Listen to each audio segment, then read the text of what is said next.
Good morning. It's Tuesday, March 26, 9 a.m., and time for the Board of County Commissioners of Indian River County to meet. We're going to begin with a moment of silent reflections for our first responders.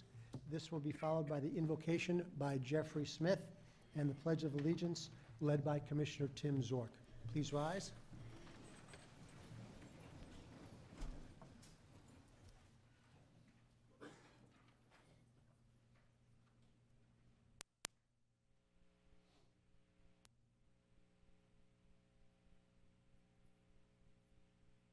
Our dear Heavenly Father, we thank you for this day. We thank you for this beautiful weather we've had. Lord, we thank you for this great county and what you've given us. We thank you for those men and women on the dais who put themselves out there, Lord, to serve the citizens of this great county. We thank you for Pickleball University. We thank you, but especially we thank you for those men and women who are first responders and military service women and men. Lord, we just ask your blessing over them, especially my son who's deploying tomorrow, and Commissioner Flesher's son who's deploying soon as well. We just ask your blessing on them, bring them back to us safely. We thank you for them and their service. These things we pray in Jesus' name. Amen. Please join me in the pledge. I pledge allegiance to the flag of the United States of America and to the republic for which it stands, one nation, under God, indivisible, with liberty and justice for all. Thank you very much for that invocation, Mr. Smith.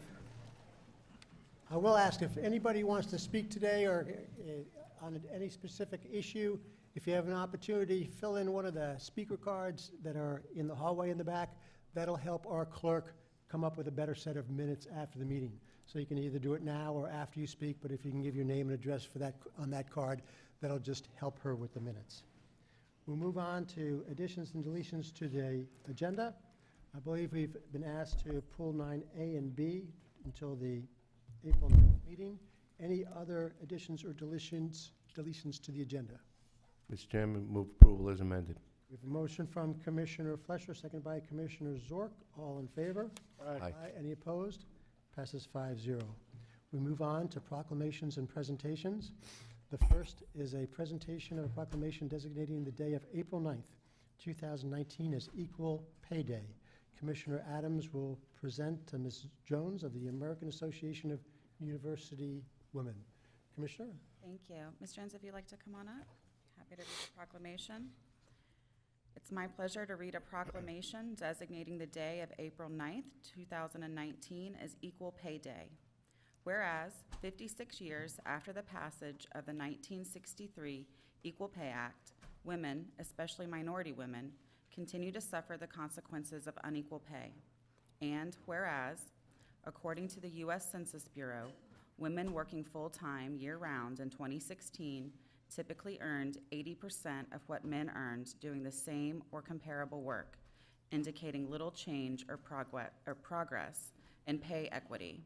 And whereas, in 2009, the Lilly Ledbetter Fair Pay Act was signed into law, which gives back to employees their day in court to challenge a pay gap. And whereas, according to the National Committee on Pay Equity 2016, college-educated women working full-time earn $1.2 million less than their male peers do over a lifetime. And whereas 42% of mothers with children under the age of 18 are their family's primary or sole breadwinners, making pay equity critical to families' economic security.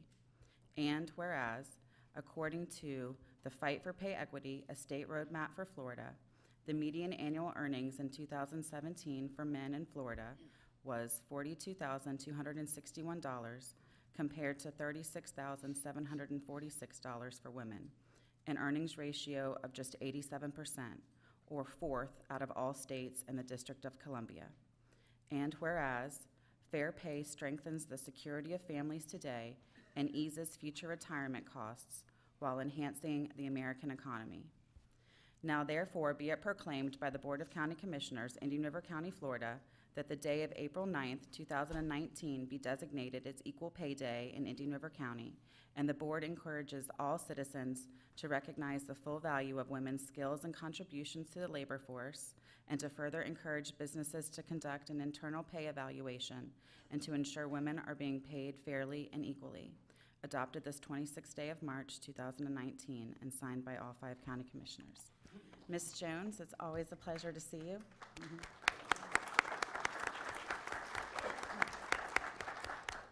I know you typically have some events surrounding this wonderful day. Would you like to talk about them? Yes, thank you. Thank you.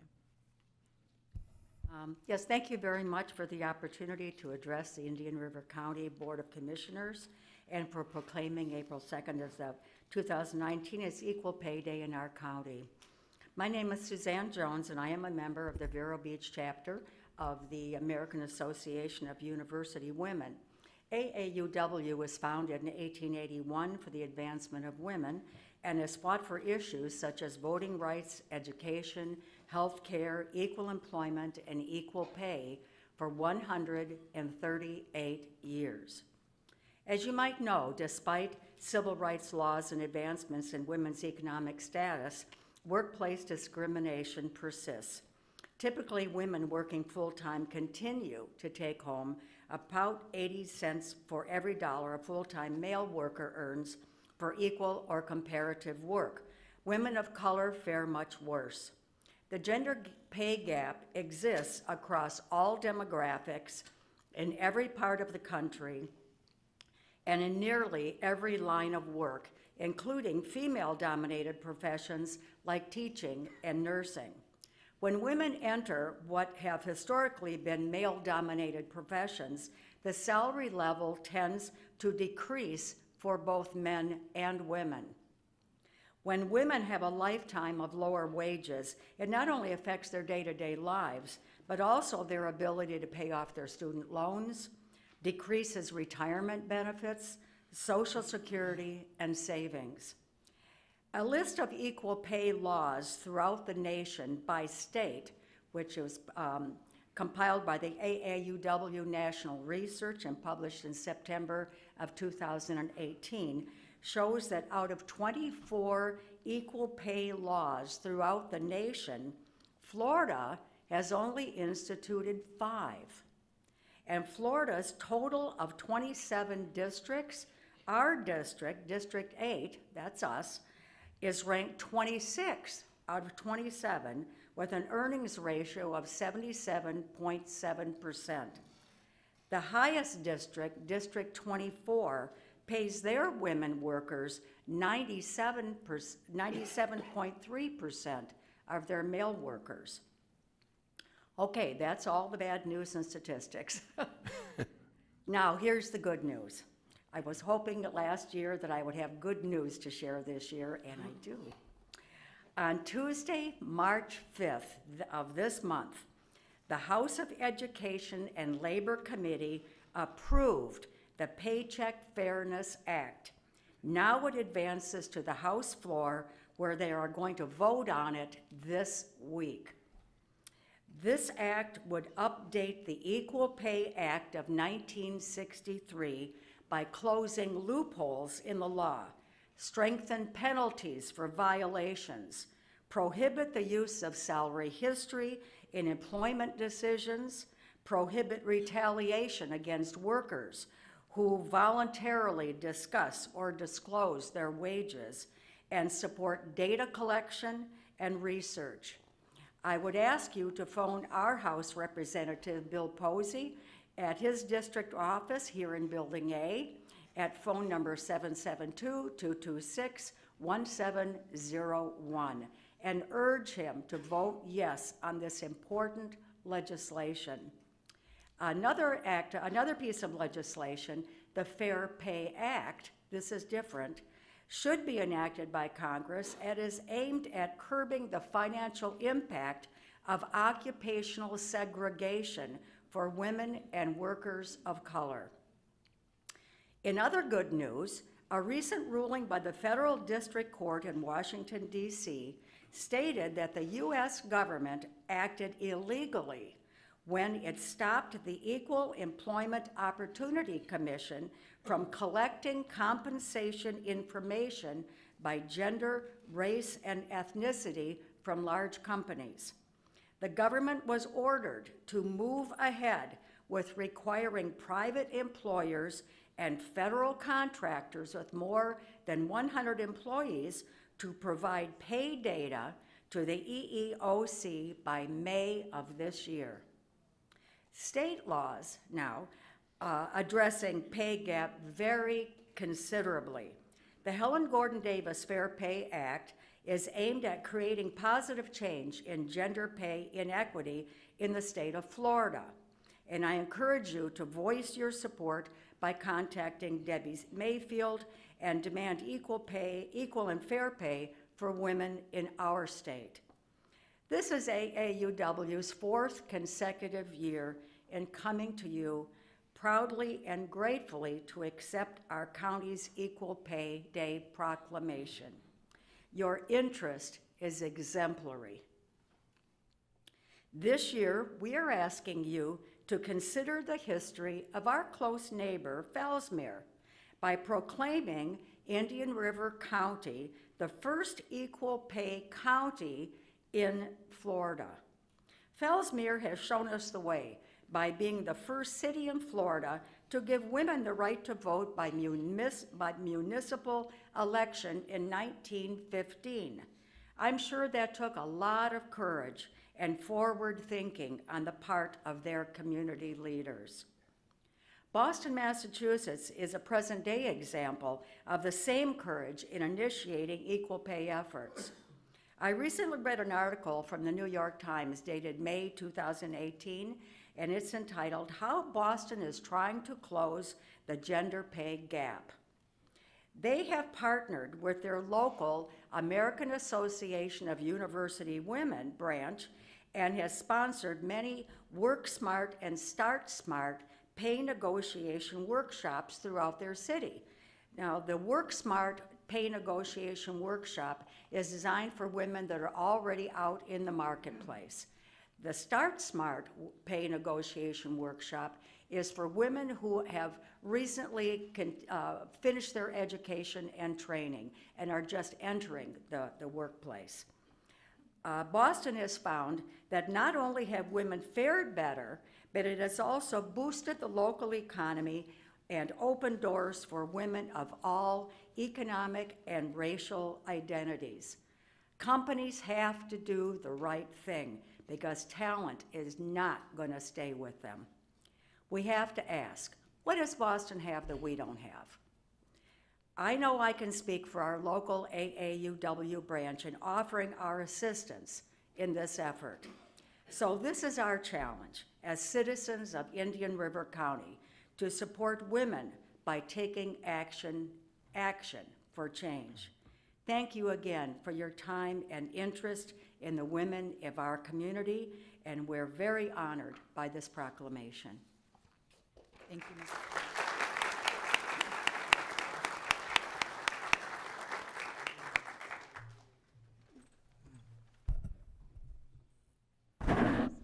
Thank you, and it's great to see you.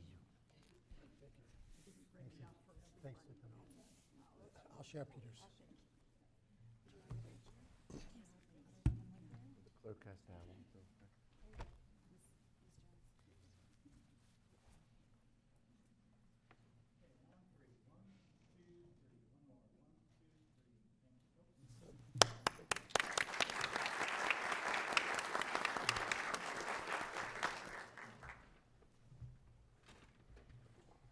We'll now have a presentation of Indian River County's first ever Senior Expo, presented by Linda Barker, the Director of Development for the American Association of University Women. Ms. Barker, welcome. Good morning, Commissioners. Thank you so much for having me here to talk about the first ever Senior Expo. So this is going to happen on Thursday, and for all of you in the audience, there's a mini poster outside that you can pick up. This is on Thursday at the Intergenerational Center from 9 a.m. to 1 p.m. And the idea started last spring, about this time. We had a big idea. We wanted something for seniors, lots of vendors for seniors, but we didn't have a big enough space. And we were thinking about, where could we have it? Where could we have it? And I was practically driving by the Intergenerational Center, and I said, there it is, right? So it's just wonderful that we have this large facility in the county, and it's going to look amazing on Thursday. So I hope you can all spend some time between 9 and 1 there. So I've given you each a trifold brochure so you can see what's happening. We now have, we had 51 vendors, and I shut it down, and now we have 56 because people are calling at the last minute. So we've opened up a new room. We have 14 sponsors who are wonderful. This community always comes out for events. It's just really wonderful to see. And our major sponsor is Cleveland Clinic, who has been doing a great deal of advertising. I hope you've seen that in the papers.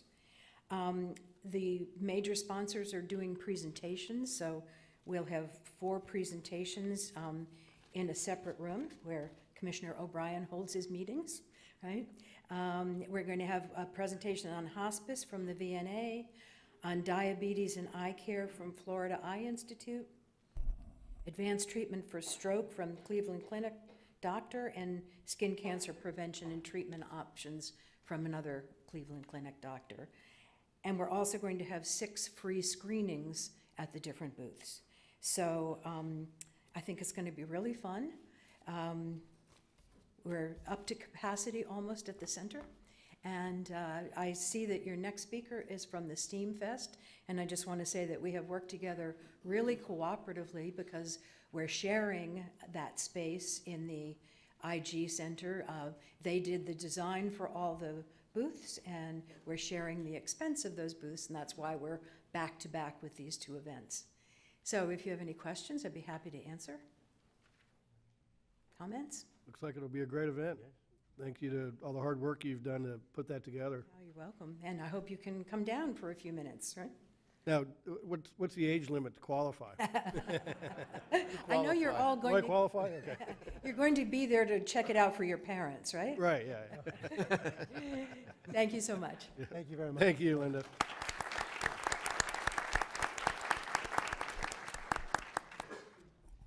Next is a presentation of a proclamation designating March 30th, 2019 as Indian River Steam Fest Day. Commissioner Zork will present this to Ms. Watson. Ms. Watson, come on up, please. Come on up, and I think you have maybe a few others with you. Bring everybody up to the podium. I'll read the proclamation, then if you'd like to share some highlights about the upcoming event, be happy to do so. This is a proclamation designating March 30th, 2019 as Indian River Steam Fest Day. Whereas the citizens of Indian River County see the benefits of educating children in the areas of science, technology, engineering, art, and math, STEAM. And whereas STEM fields are important to the economy and general well-being of our community because they are the underpinning of manufacturing, food production, and healthcare. And whereas artists, designers, and writers provide new insight and perspectives that can sow the seeds of scientific progress. And whereas between 2017 and 2027, the number of STEM jobs will grow 13% compared to 9% for non-STEM jobs. Whereas whereas we need creative people to form productive collaboratives with scientists, educators, and technologists to make a positive impact on the world. And whereas Indian River County is committed to investing in the education of all young people by providing expanded learning opportunities in the fields of science, technology, art, engineering, and math. And whereas Indian River Steam Fest Day will be commemorated on Saturday, March the 30th, 2019. Now therefore be it proclaimed by the Board of County Commissioners, Indian River County, Florida, that March 30th, 2019 be designated as Indian River Steam Fest Day in Indian River County, adopted this 26th day of March 2019, and signed by all 5 county commissioners. Good morning, everyone.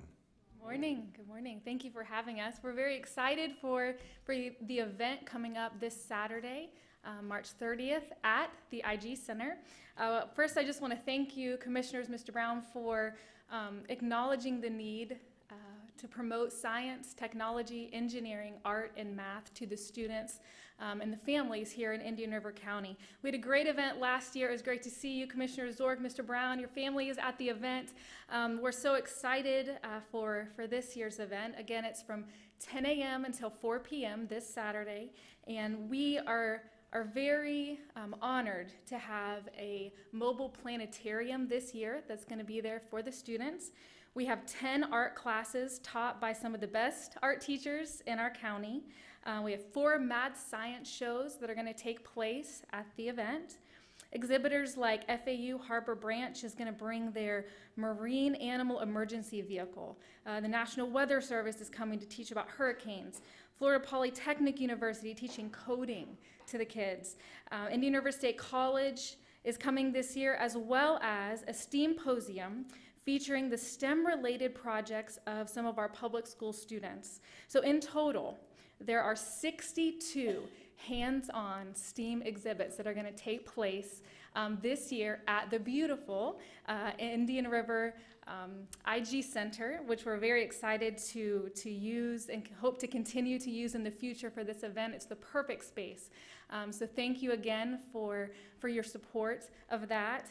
And you know, I guess I'm very humbled this morning to be here, to be able to be a part of inspiring lifelong learning in these fields, in an area that I'm confident, as we heard, will be very important in the days and years to come. So thank you so much for your acknowledgement of that and your support in the Indian River STEAM Fest this year. Great, thank you.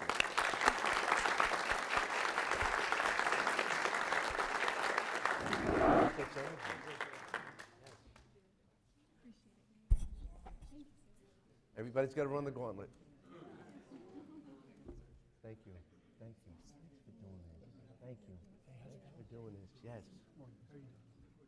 Without kids, you know.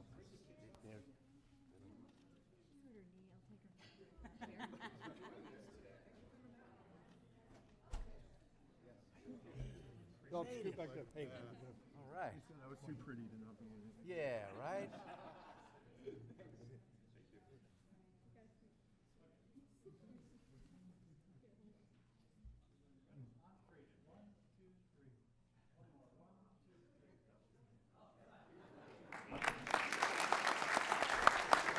Thank you again. Commissioners, I'd like to point out just the IG Center, you know, we just heard on Thursday there's an event for the seniors, and then on Saturday there's an event for the children. And truly, it is a intergenerational building and fulfilling that mission and vision that we had. And I can tell you, every time I go down there and look at their weekly activities guide, it's getting fuller and fuller and fuller, and the classes they're offering are getting busier and busier, and it truly is serving the community, and it is it's something that we all can be very proud of, and truly being an intergenerational facility. So thank you all for participating with the IG Center. Thank you, Commissioner. We'll now move to the approval of the minutes. Move approval. I take it that's a mover for the minutes of January 22nd, February 5th, February 12th, and February 19th. The motion from Commissioner Flesher, seconded by Commissioner Zork. All in favor? Aye. Any opposed? Passes 5-0. Moving on to informational items. Anybody care to pull anything from it? I'd like to note 3 retirements if I could. First, Susan C. Masters, who's with the Library Services Division. I'd like to thank her for 17 years of service to Indian River County. Joseph Stevens is retiring from the Public Works Traffic Engineering Division with 24 years of service, and thank you very much for your service. And Michael Feathers is retiring from the Public Works Facilities Management Division with 35 years of service. Well, thank you very much for dedicating your life to the citizens of Indian River County.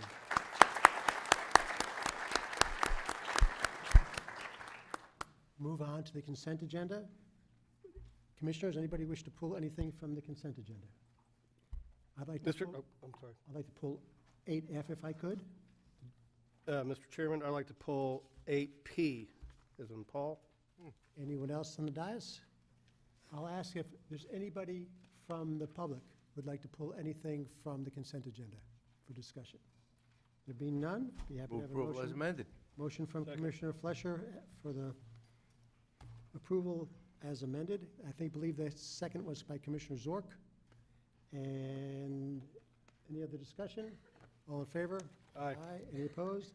Passes 5-0. Commissioner O'Brien, 8P.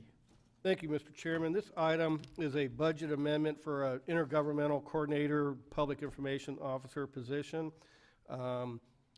In the backup, it'll kind of give the history of this. Back in 2014, the board saw the need to have a more active involvement in the state legislature. And at the time, we had a assistant county attorney, Kate Kottner, who was very experienced and familiar with that. And so we kind of created a half position utilizing the skills of Ms. Kottner and also fulfilling a spot in the attorney's office. It is with great sadness that Kate has been offered another position advancing her career. And so while I think we are all sad that she's moving on, I think we all are very proud of her and thankful for all she's done and wish her very well in her future endeavors. But that does leave a gaping hole to fill, and so staff is bringing forward the recommendation to fill that position with a full-time legislative coordinator and also fulfilling a role of public information officer. And I fully support this. I think as we've seen the last 5 years with Ms. Kottner's efforts, that this working with the legislature is a year-round, full-time effort, because a lot of things get done not when they're in session, but actually when they're out of session. And so coordinating with our elected state officials is important.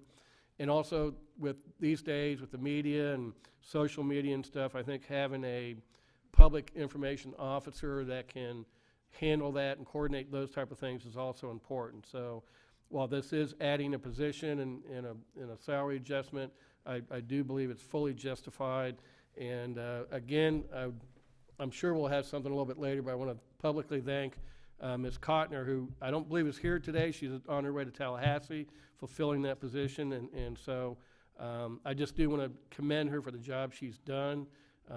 She's left some enormous shoes to fill, and so we'll have to work hard to find that person that can fill that position. But I just want to publicly thank Kate for all that she's done. And with that, Mr. Chairman, I'd like to go ahead and move approval of item 8P. Thank you. I'd be happy to second it. Motion by Commissioner O'Brien. I just want to make one point. I mean, this board worked for years with FP&L to get the sale of the Vero Electric business done to FP&L. And their reward to us for doing that is taking one of our great employees. Right. FP&L, I will never forgive you for this, not that you care, but And I will point out that we'll probably have to look at the county attorney's contract, because he was the one in charge when we lost Kate, so I think there should be some responsibility there as well, yeah. well, on the other side of that, he did work to train her very well so that she became the person that FP&L Could be a wanted to close snake. vote again, I think. Well, we will see at that time. But with that, we have a motion from Commissioner O'Brien, which I seconded. All in favor? Aye. Aye. Any opposed? Passes 5-0. Move on to 8F, and this is simply a lien which we're being asked to forgive the interest. My only item or issue with this is that there's no time limit for the payoff. And I'd just like some reasonable time limit there, just so it isn't an open-ended type of thing for whoever has the lien. So if the county attorney wants to suggest the time period, Commissioner Solar, to that point, I talked with the property owner yesterday. They were agreeable to a 60 days. This was going to be out there for 60 days for them to pay it off, and then they would. and I'm fine, I just didn't like the open-ended. No, and they were agreeable to certainly a reasonable time period.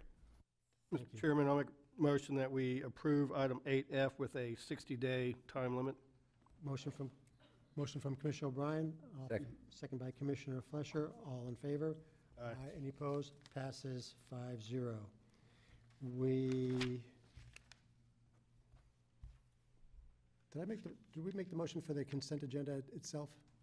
Yes. Yes, we did. Okay, thank you. 9A and B were pooled, so we will now move to public items. And the first public discussion item is something really peculiar, some pickleball thing.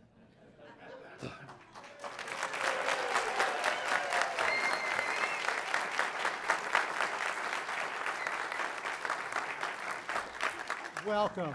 If you could give your name and address to the record, please. My name is Mary Colosino. I'm the president of Pickleball University, Inc. And first of all, I would like the opportunity to thank you so much for letting us have this opportunity to speak to you about the game that we totally love, which is pickleball, and about the expansion that's on your budget from 2021 to 2022. Can you go ahead and video?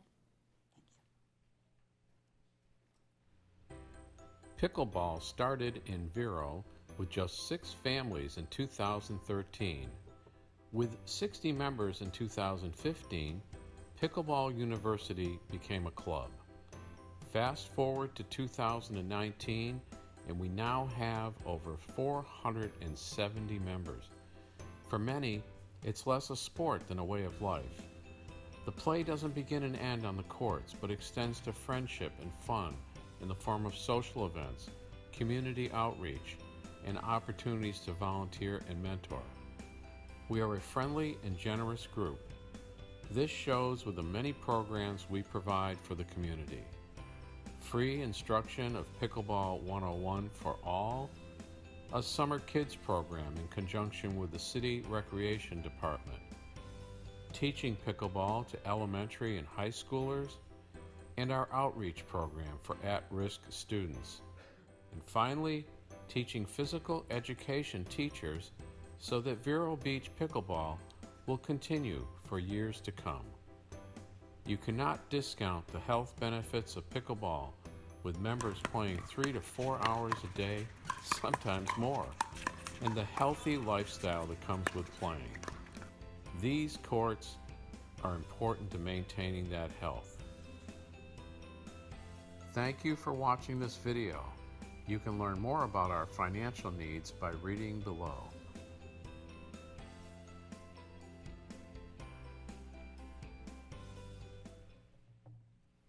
I would also like to add that we donated $4,000 to the Riverside Theater for the Children's Workshop last year as well. So why are we here? I'm here to explain to you the volume that Pickleball University, Inc. has now exploded with. So as the video had mentioned, 2016 was we first started with 60 people. At the end, we had 340. So fast forwarded to 2018. Last year, I had 530. And each year, we start all over again with 0. So think about it this way. In January of 2019, we had 0. But now I have, and I looked this morning, 482 members. Now, our members come all the way from Melbourne all the way down to Port St. Lucie. So it's a large swath of Indian River County that we're addressing. And what we're finding is that we have outgrown this position. And back in 2018, we ended up becoming a 501c7 with a board of directors per law, because we saw that there was an absolute need for us at that stage because we were growing so fast. Let me just run a couple of numbers for you. Last month, every month we take a number of the members and drop-ins. Now, what is a drop-in? A drop-in is a person that is visiting Vero Beach, or somebody that lives in the area that wants to learn how to play pickleball.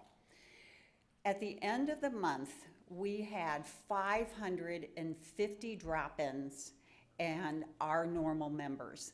So if you would indulge me, let me paint that for you. So here you come to play pickleball, and you have your paddle and you have your 3 best friends that you want to play with. You get there, and there's already a stack of 9 paddles bunched together. So what this means is that we have 12 courts at Pocahontas, 6 in the south, 6 in the north. And so each game lasts 11 minutes, roughly. You already have 24 people on the court, and because you are now 9th in line, you have to wait for that group to come off and the next group to come on. So basically, you're waiting 22 minutes when you get there to play.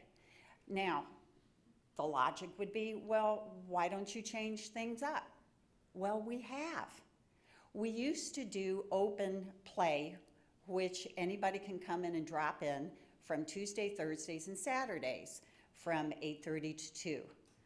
Because the volume has been so tremendous, we now had to move all the round robins and clinics on Monday and open up from Tuesday to Saturday from 8 to 2. We have the volume at any point in time. We have over 100 people waiting to play. And the problem being is that we don't have any courts. So the next question is, well, what did we do about it? What did Pickleball University, Inc. do about it? We went to the city to see if there was a place that we could expand. At that time, they said, well, why don't you take a look at Dodgertown? And the southeast corner of Dodgertown might be a really good possibility. So this was 2018. So we did our due diligence. We went over there, we hired Kimberly Horn to come and take a look at an engineering profile, and we started on the process. And the clubhouse, the golf clubhouse, was also included in that as well. When we went to make a presentation, they at that point had said that the clubhouse really needed to stay for storage. And I totally get it. I totally get it. They had no place to put the storage. But we're back to ground zero. We have so many people, and these people play all day. It's not like there's any open time. It's all day. And so the board of directors feels passionate about this, that we are trying to look out for the best for our members, look out for the best for our community, and see what we can produce. Lastly, last week, I am not sure you might have been aware, we had a tournament at Pocahontas, right? It was busy. It was so busy. We pulled in 16 professionals, one of the top players of the United States in the world. He was there. We had numerous people come in. Interesting enough, because the Sports Commission, I deal with the Sports Commission, I had to fill out every one of these forms, every entry. We had 428 entries. Every person had to fill one out.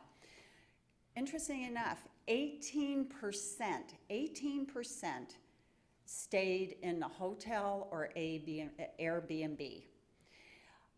I had the luxury of actually interviewing Kyle Yates, who is the #1 top pro in the world. And he said, you know, Mary, I have never seen a local tournament be this massive, ever. And I have people that, we go everywhere.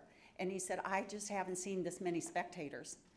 And he said, you know, you have a viable thing. It's in Vero Beach, and obviously, you know, Vero Beach really loves their pickleball. So I'm asking you to take a look at your 21-22 budget. You have allocated $450,000 for a complex.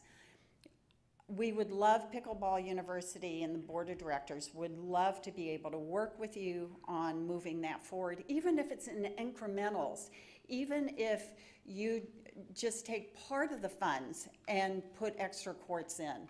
That would alleviate what we're facing right now. Because truthfully, there isn't any other communities out there that aren't, we have private communities, but the only one that I know that's public is Pepper Park. Pepper Park has something coming in, and Sebastian has 8 courts that they're going to be putting in. Outside of that, it's all private. It's the Moorings or John's Island or, thank you. Don't you just love these guys? Harmony Reserve. Anyway, having said that, we are in desperate need of this. We are not shrinking, we're growing. And to be honest with you, last year was 530 members. We're already at 482. I'm anticipating at least 600 to 700 mark. And these are Indian River County constituents. Going back through, taking a look, a good portion are the Indian River constituents. That's all I have. Thank you. You're so welcome.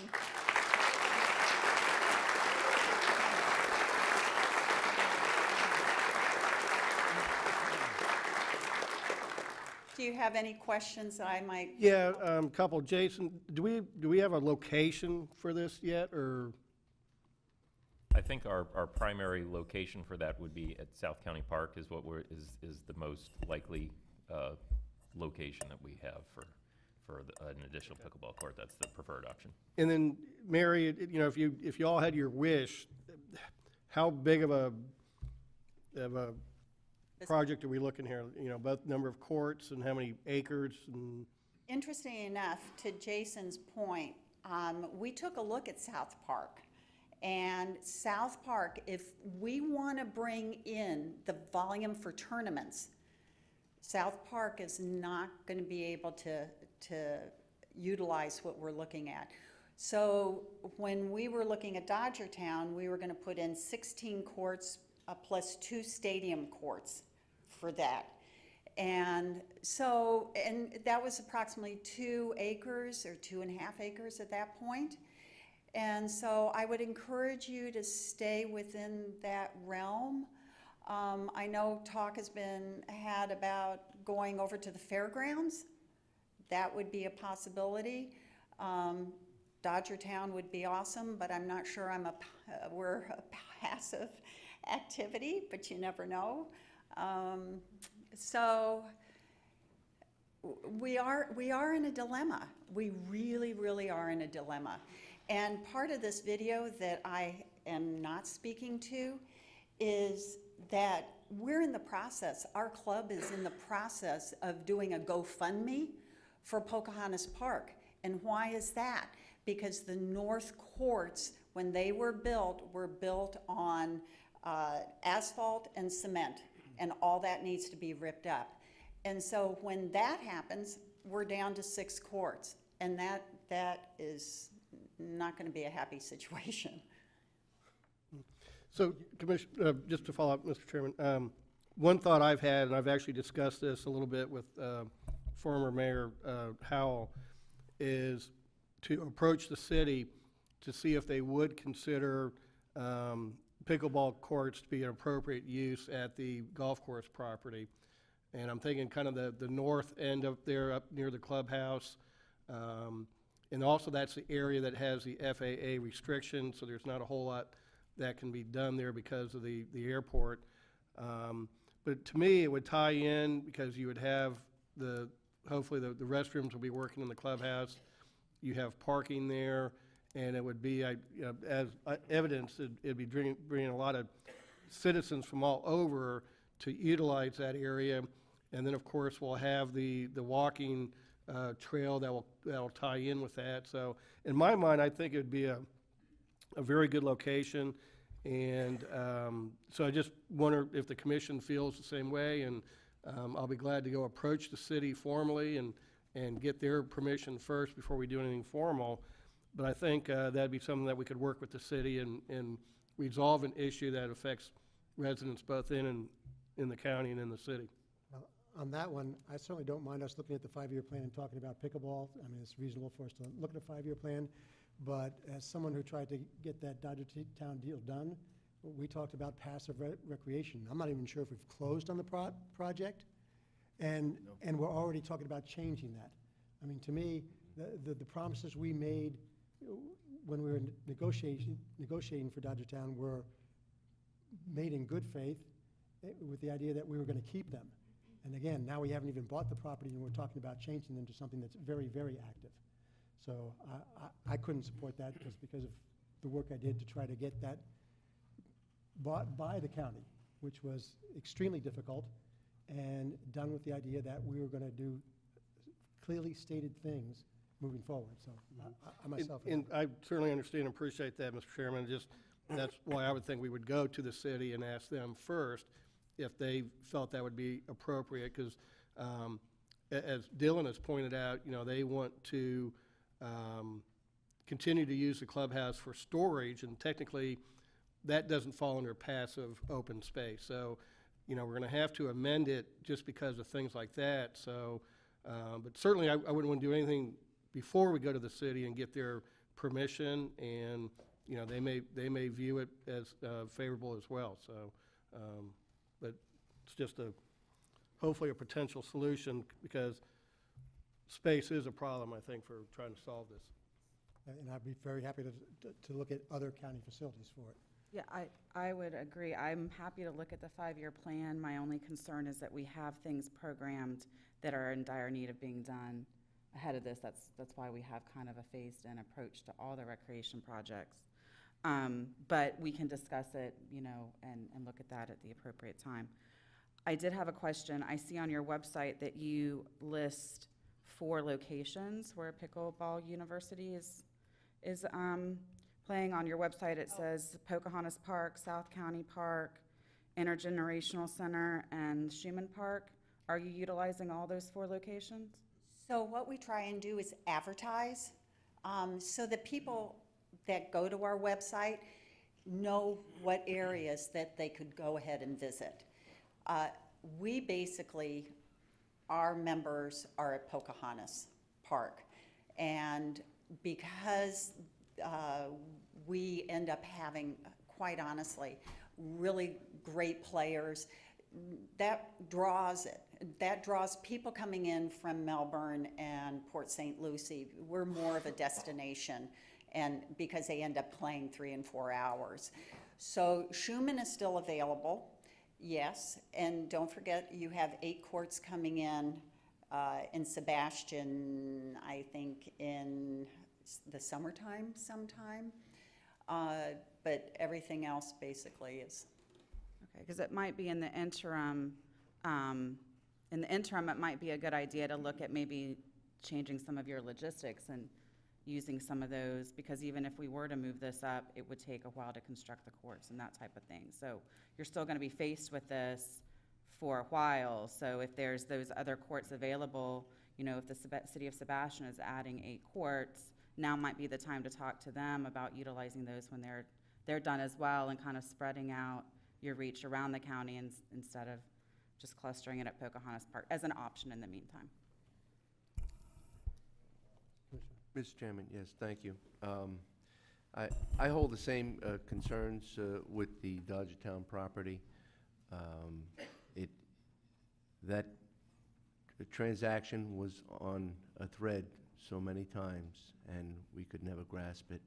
And that the final approach, we did grasp it, but there's not even wet ink on that paperwork. So a little bit concerned about that, some reservations. I don't know if that's going to be taken the right way over at the city, and it may take some time to get that accomplished. However, you mentioned the fairgrounds, and I think it's a wonderful spot because it's more centrally located. And again, you do have a lot of folks from all over the county. All over. And we're talking a difference of about 8 miles apart between historic Dodgertown and the fairgrounds. The fairgrounds does have a plan going forward, a vision, and a lot of improvements have been made there. It hosts quite a bit of soccer activity at this time, and we need to maintain the vision of what the property is about for the people. And most certainly, this is a very embracing activity. I want to share something with you. I have, I have relatives that come down, obviously, from the colder climate, and as they're coming down, one of the first questions they ask is, where could we play pickleball? Yeah.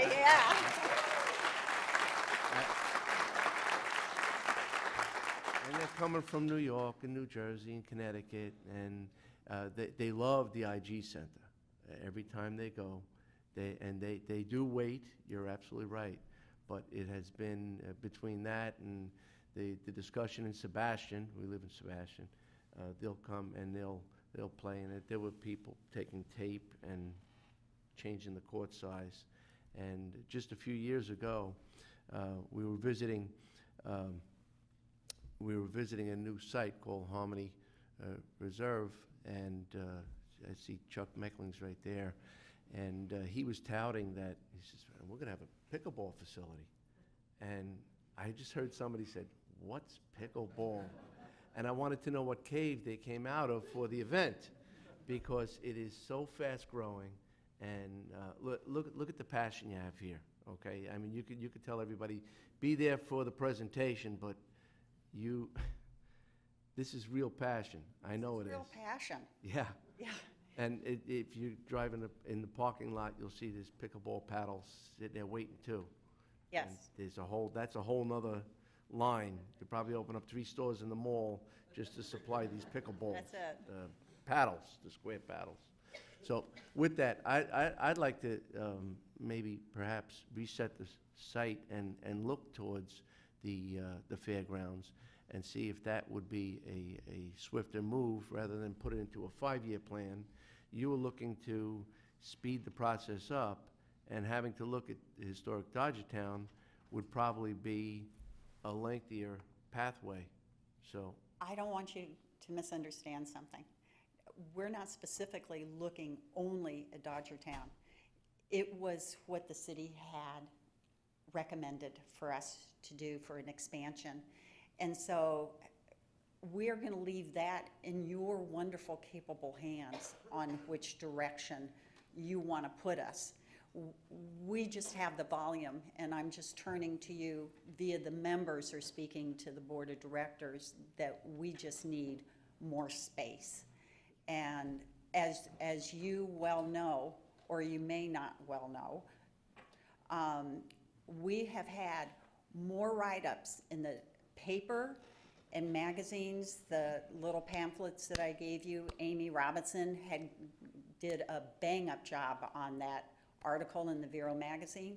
And then not only that, Pickleball magazine, which is across the country, actually wrote a story on Vero Beach for our schools program.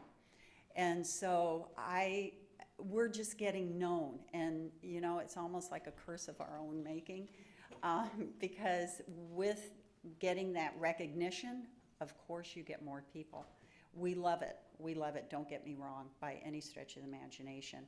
I'm just looking out, and the board of directors are just looking out for our members to make sure that they have the best quality of play possible. Well, Mr. Chairman, I see our recreation team is here. Is there any way we At can? this point, we can't take a vote under public discussion. Sure. But I think I sense somewhat of a consensus at this point, and I think it'd probably be reasonable to ask the county administrator especially at this time of the year, as we're going into the budget process anyway, if we can just ask the Parks Department to take a look at this. And, we understand that pickleball is a fast-growing sport. So when we made plans 3 or 4 years ago, it wasn't at all in the same Right. place. So I think it's certainly reasonable to take a look, given the use of facilities and the growth of the sport. So I think it'd be perfectly appropriate to see if the Parks Department can take a look at this and maybe come back in a month or so, again, looking towards the budget. We don't want to wait too long because we don't want to miss the budget cycle. But if they can come back in 4 to 6 weeks with basically their recommendation and a path forward. No direction at this point, but to see what the options are, and after they've taken a look at the sport, and I'm sure that they know a lot more about it than most of us, that they can make what they feel is appropriate recommendations given the Parks Division as a whole. That sounds great. Commissioner Zorn? Yes, thank you, Mr. Chairman. Just a couple of questions in regarding your comment on South County Park not being large enough.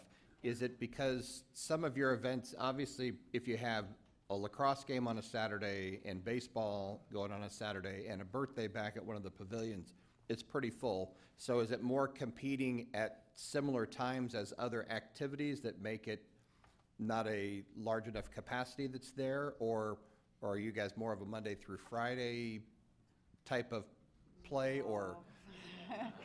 We're every day. And so, to your question, yes, that's part of it. Okay. Is that it would overwhelm South Park. Okay. So, and one of the suggestions that I was going to put out is try to find out, have them submit a little one-pager. An ideal site would include parking for X number of cars, space for X number of courts today, and room for X more down the road, so you build a little mini master plan for it. What are the support services you need? How many restrooms? How many of those types of support things that you need? Because if you put, at the fairgrounds, you have restrooms inside the main building, which works well for some of the shows and promotions, things we have out there. But if you have 400 people out on the field on an everyday basis somewhere, then do you need to have additional restroom facilities outside of the main building to support that? So I think we just have to put the parts and pieces together to figure out, and maybe you could provide some of that technical player data. We would be very happy to do that for you. Okay. Great. Thank you, Mr. Chairman. Thank you. Everybody good with that consensus? Yes. Mr. Brown? Thank you. Thank you so much for And your thank you, and time. thank you for coming today. Thank you specifically for letting us be here to speak, but also to be able to work with you and being in a partnership environment.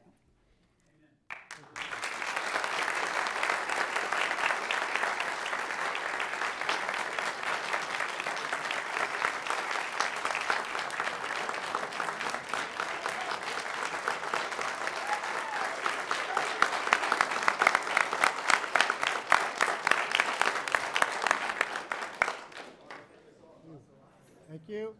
Yeah, you almost ready? Yeah, we should take, Okay. yeah. We'll take a 10-minute break, let everybody clear out. Lord knows how long the next one's going to take anyway. Yeah.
We'll get back to the Board of County Commissioners meeting. We're going to move on to departmental matters as soon as Commissioner Paladin sits down.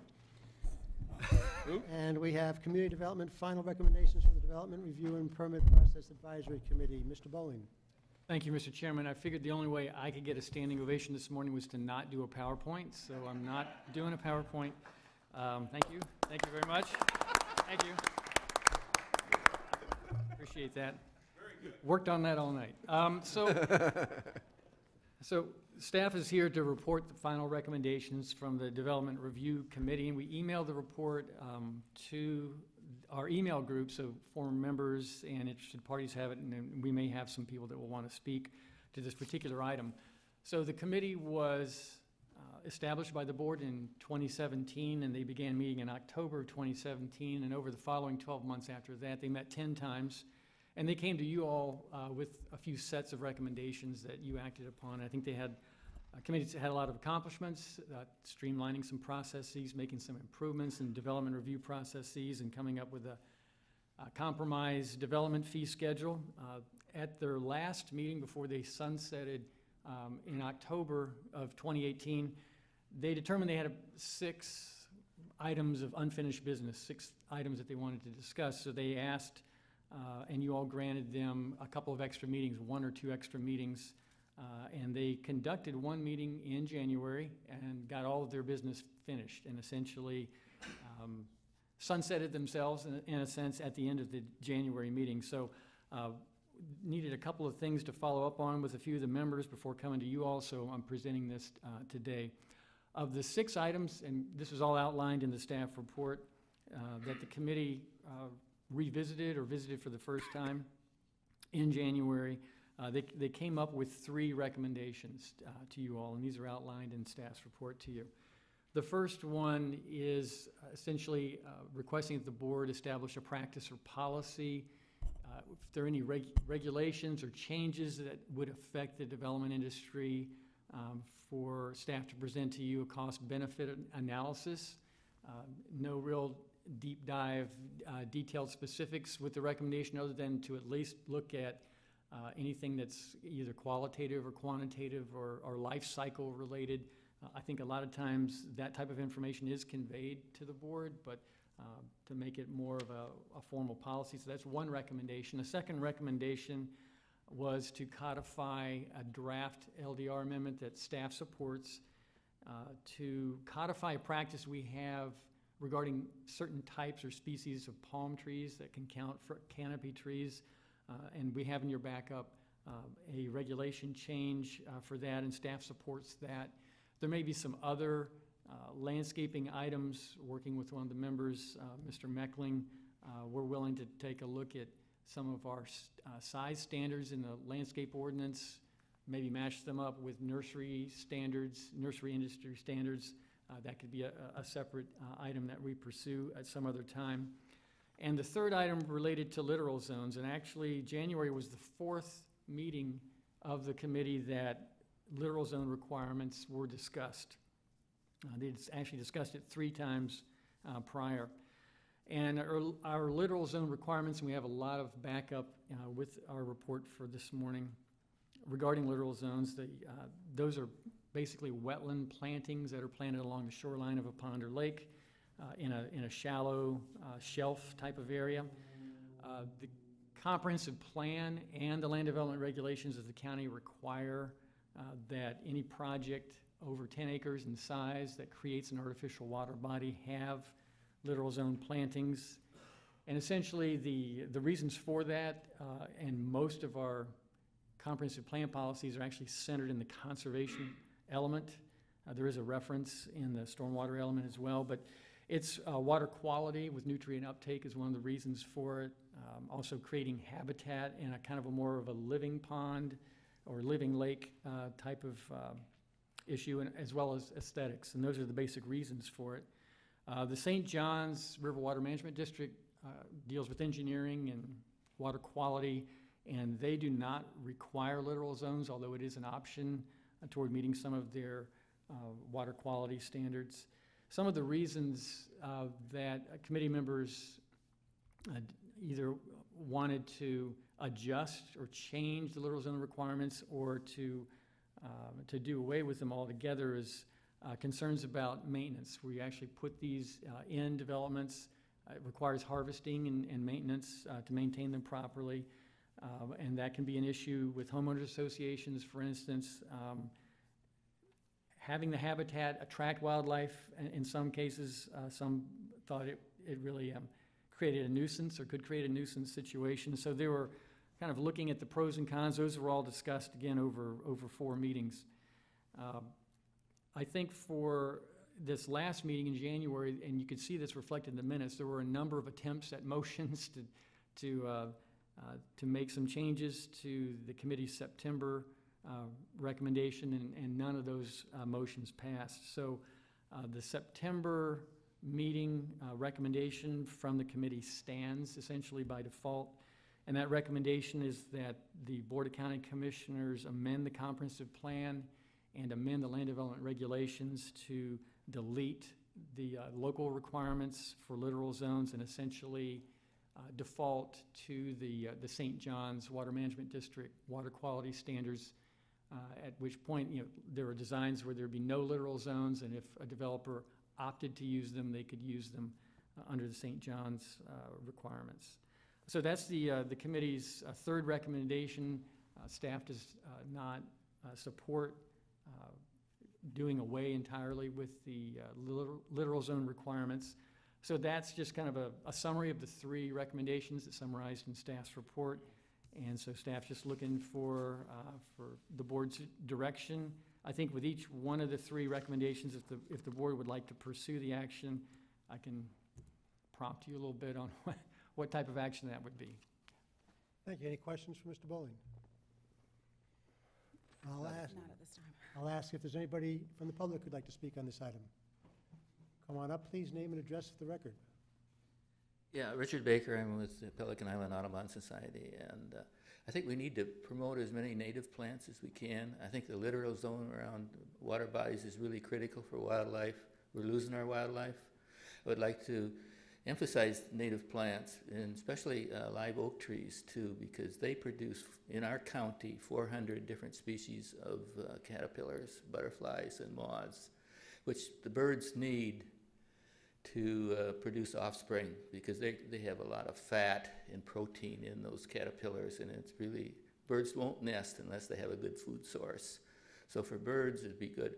Also, the trees, large canopy trees, cool our planet, cool our lots and areas, and so I would strongly support that.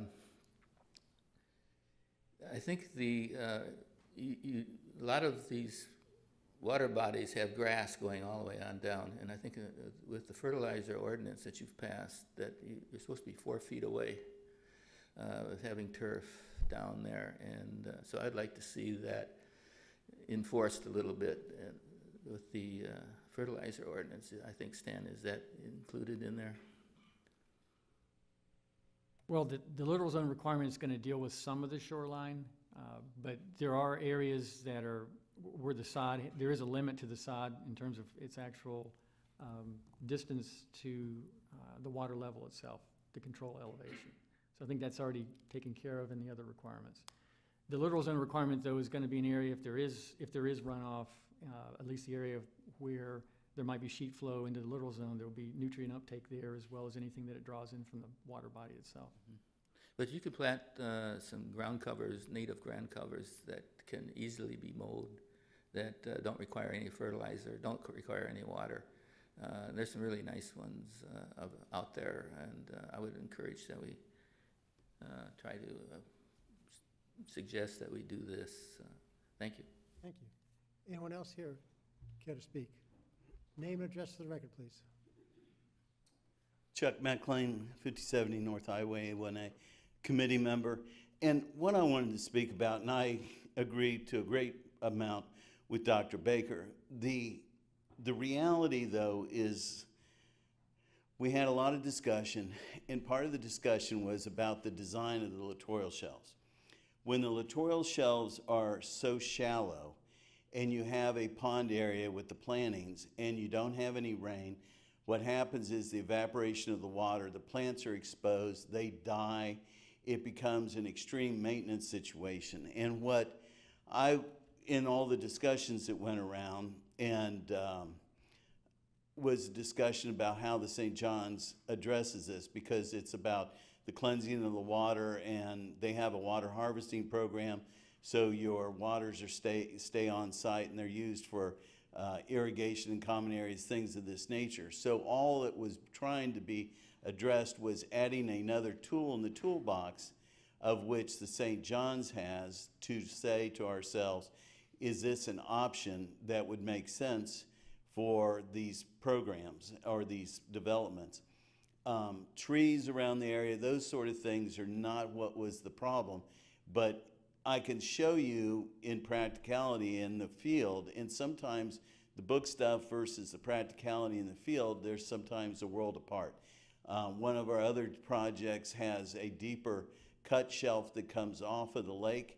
We have aquatic plants that were planted in that. They are extremely healthy and have water year-round, and there's such a wide variety of plants that can be put in that sometimes the design requirement of what the county has currently, and that was discussed with Stan, and there was some flexibility in that that the county could look into. But when you have a deeper cut coming off the lake, it gives the ability to have that body of water have water up to the plants on a 365-day cycle, and in doing so, their ability to grow, survive, and everything is greatly enhanced. And so in trying to come to some conclusion on this, the idea was to adopt the St. John's, because you have two concepts in there. One would be that you could do the plants and all that, but it's more of the actual shelf and the planting down there. And then another practical point is whenever you have a development that's near a main relief canal, the main relief canals have a tendency to have the alligators in them. The alligators can come out of the main relief canal and come into a community that's next to a main relief canal. In doing such, they love to lay in these low littoral shelves, and it becomes a safety issue as well. And it's another one of these concepts that not one size fits all, and that we're trying to look at another tool that might have the ability to make something work better, and that was the concept behind all of this. And I would still like to see, wherever we go with this, that there's either an adoption of the motion that the committee made, or some work that you can do to have a deeper cut coming off of the lake onto the shelf situation that allows the material to survive in reality. And that was part of the problem as well, was just the survival rate on this plant material. I think too that there's not been a study per se done by the county as to the ability for BMATs in relationship to their efficiency level in processing the nutrients out. And what we have is, I believe, and correct me if I'm wrong, Stan, that we have a policy of so much square footage of littoral shelf based upon the size of the body of water. You take, and I don't know how many people are familiar with BMATs, but they're a cleansing floating map that gets aquatic plants in it that operates in a much more efficient fashion. So you could take a BMAT into a lake system and it would be 75% more efficient than just doing the plantings around the lakeside. And so there's not a policy in our county to adjust, as I understand, if you were to use BMATs as opposed to the littoral shelf plantings, as to the efficiency level of that as well. So that could be, if we were to look further in this, that the commission would be kind enough to, look further into this, that it could be another tool in the toolbox to be used as well in this process. Thank you. Thank you. Anyone else care to speak? Name and address for the record, please. Morning, ladies and gentlemen, commissioners. Joseph Paladin. I'm the president of Black Swan Consulting. I'm also vice chairman of the committee that we're speaking of now, the Permitting and Development Committee. I'm in favor of leaving the littoral zones as they are. They've been in place for about 9 years. About 9 years ago, when I was chairman of the Growth and Awareness Committee with 15 members and 6 members of the Landscaping Committee, We worked for approximately 7 to 8 weeks on bringing this policy forward on littoral zones. And we had a unanimous decision that we brought forward with 21 members to make this littoral zone ruling that we have in place today. I see no reason to change that. And as far as the committee bringing forth eliminating littoral zones, all the changes that the committee brought forward was voted on unanimously, except for this littoral zone. And the one meeting that I missed is when this was brought forward, by the way, coincidentally. So with all the background and all the work that went into these littoral zones and all the information we brought forward 9 years ago, nothing's really changed in that period of time that warrants giving up what we did so much work on. And we had professional landscapers in there, we had engineers in there, we had attorneys. We worked really hard on bringing this together. I say we leave the littoral zones as they are. I don't agree on eliminating them. And if there's any compromise, I'd be willing to discuss that at a later date and bring it forward. But at this point, I think we should leave everything in place as we brought it forward. I mean, it's a great amount of people and a great amount of work that went into this, and we all unanimously brought this forward. And as a matter of fact, Mr. Meckling was on my Growth Awareness Committee at the time, and he voted in favor of this. So I don't know what's changed in the last 9 years. I don't see the change. Thank you very much. Thank you. Anyone else care to speak? Morning, name and address to the record, please. Good morning. My name is Deb Robinson, Vice President of Laurel Builders and Chairman of the committee. Stormwater management ponds are designed first and foremost to hold a certain amount of water so that it doesn't flood the neighbors. And secondly, to treat all the pollutants. And we're not just talking about fertilizer, we're talking about heavy metals from the road runoff, we're talking about fertilizers, we're talking about pesticides, we're talking about herbicides. So there's a lot of pollutants that go into it. And Joe's right. I mean, old days, everyone, including St. John's, used littoral zones consistently in all of their stormwater ponds. However, science changes, time moves on, and what's happened is St. John's, through their data, has discovered that they are better with a larger pool of permanent storage so that those heavy metals, all of those pollutants can filter down to the bottom than they are with less volume because you're committing to the littoral shelf. Now, we're not saying get rid of littoral shelves, we're just saying let's not recreate the wheel. Let's follow St. John's determinations. They've already said, yes, you will still have to use a littoral zone in some instances if you can't reach, your permanent pool volume.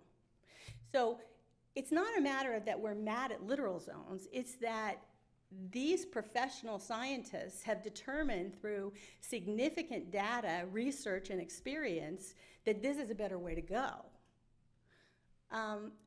Certainly, littoral zones are terribly valuable in large volume bodies like golf course lakes and so forth.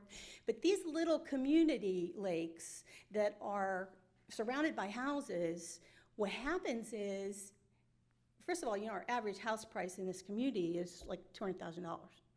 You're not looking at the rich folk on the beach. So they're fighting constantly any sort of dues and increase. So for littoral zones to really function properly and to filter, you have to maintain those, and I don't mean have a fountain. I mean you have to go out and get the dead material and get it out of the lake, because as soon as that organic material dies, it eats up the oxygen in the water. Part of that rotting process eats the oxygen, and that creates an algae bloom, which creates the cycle all over again. So now you have a small little pond that is a disaster in the backyard instead of a healthy water system.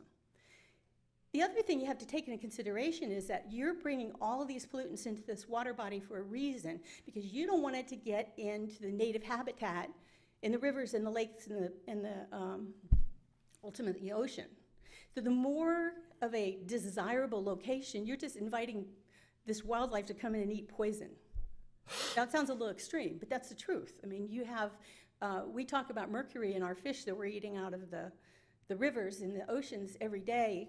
Well, that's what you're doing. You're creating an environment where this wildlife is going to go eat these little fish and the vegetation, and they're eating all these pollutants.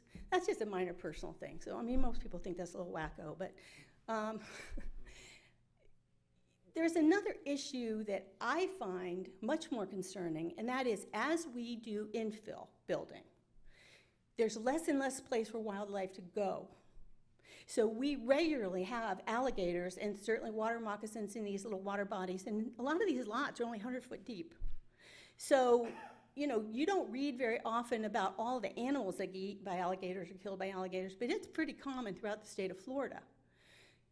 What you do hear a lot about are the people that die from it, like the little boy in Orlando whose father was sitting 4 feet away and he was in ankle-deep water. But the gators weren't evident because it was in all of the grasses around it. And the same thing with the woman walking her dog last year. So conveniently enough, I promise I'm not making this up, yesterday my son called me and said, what's the name of the alligator trapper? Because he had his kids in the backyard and there was a gator on the bank not even 100 feet away. Luckily, he was able to see it, but I have real concerns that we're creating an environment that's pretty to look at, but really dangerous for our community, especially in people's backyards. I mean, if it's an isolated one of the county ponds that you have fenced or something, that's a little bit different. But right out somebody's back door, I'm not sure it's worth what we're losing. What we're gaining, to me, is not what we're losing. The committee did not vote, I can't think of the word, we didn't all vote for this. We did have one member against it, and Joe wasn't there that day, so he asked that we bring it back up. And that was why we had this long discussion. It did come back up many times about whether or not, you know, what if we did this, what if we did that? But ultimately, the committee as a whole determined that we supported the original recommendation, which was, if it's not broke, don't fix it. Go with St. John's recommendations. We will be consistent with them. And why spend all this staff time too, and extra money that costs for that, when they're already doing the review? So, thank you very much. Appreciate your time. Thank you. Anyone else from the public wish to speak on this? Commissioners, any thought? Oh, sorry. Name it just for the record, please. Yeah. Hi, Wesley Mills with Mills Short and Associates. Thank you for having us today.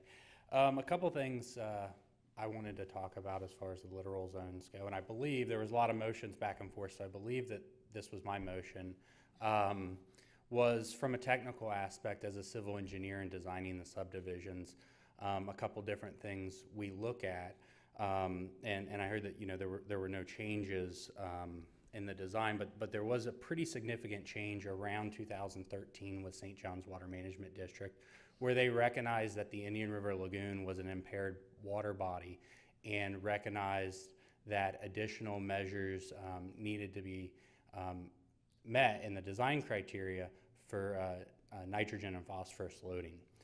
So as a result, there's a series of calculations that go into reducing that runoff and reducing the loading on the impaired water bodies.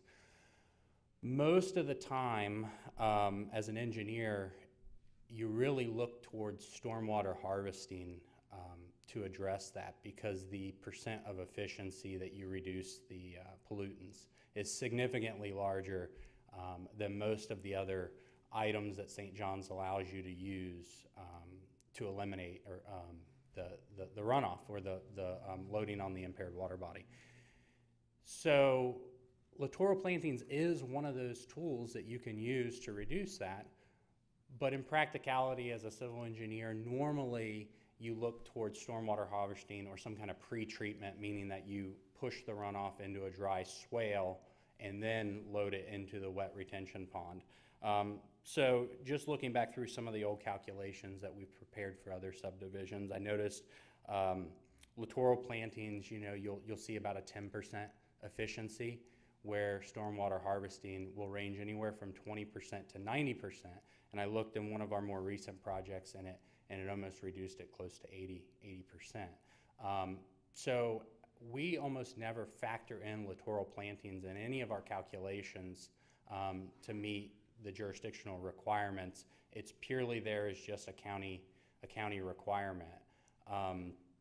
So I just, wanted to make mention of that and the technical aspects behind how that goes. Thank you. Anyone else from the public?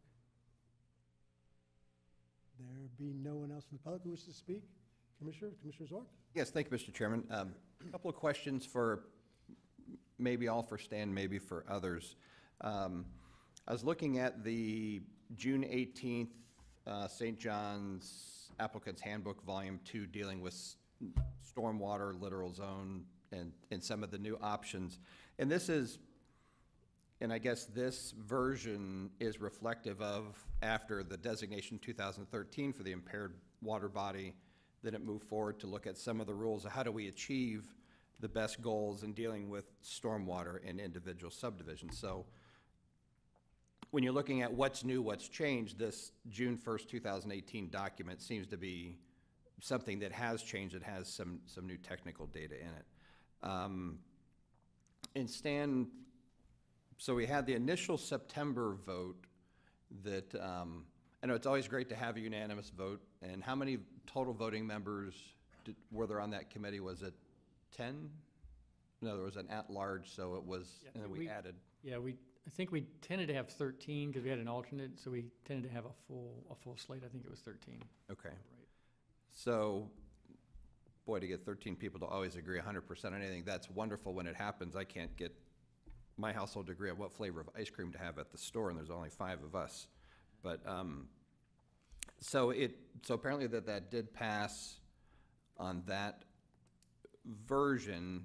However, you said it passed in the committee, but staff's recommending against it against the committee's recommendation. Right. September was the third time the committee discussed it. The first 2 times, and that's in your backup, there was really more along the lines of what I think Chuck Meckling was speaking of, dealing with some of the slope requirements and reflecting a practice of allowing the floating mats, which we have allowed, to meet the requirement, and to put that in the code.